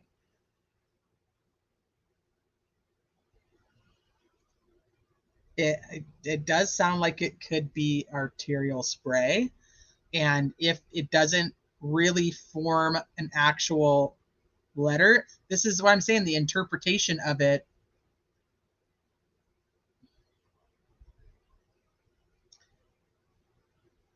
Ainsley's not going to go to bed until she finds us that picture. I'm sure somebody at some point has it on a Facebook page in a Reddit post, even though I cannot find it on his Facebook, which is also weird that there's certain things that were deleted from his Facebook and then other things that aren't. And I don't know. I'm wondering his rhyme or reason for what he chose to delete. Oh, LFT, did you gift memberships? Thank you. I know, Lady V. My.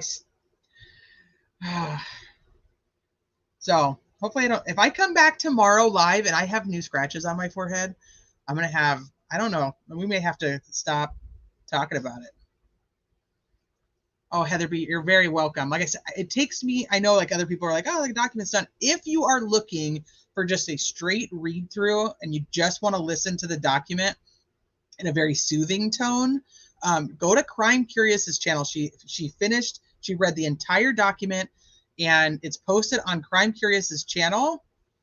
And it's just a straight read through of the document. Here, I stop every few minutes. I've got to figure things out. I need to look at the pictures and change things and just see what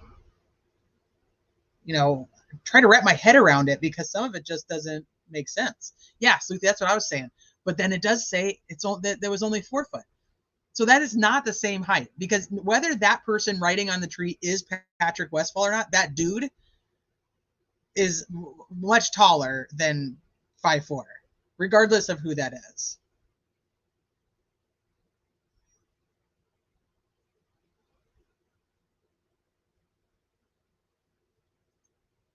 There is, Heather B. Right. I don't disagree. I don't disagree with that either, but I don't know. And I still, at this point, 101 pages into this document, do not have any answer on which way I feel about this. And I will still stick with, there are nuggets in this document that the prosecution is going to have to overcome no matter what. And that's where I'm going to leave it today. I just so much. Thank you guys so much. Thank you guys so much for being here. As I tell you every single time, I cannot thank you guys enough. I know you have 1,000 other places you could be, and you choose to spend your time with me.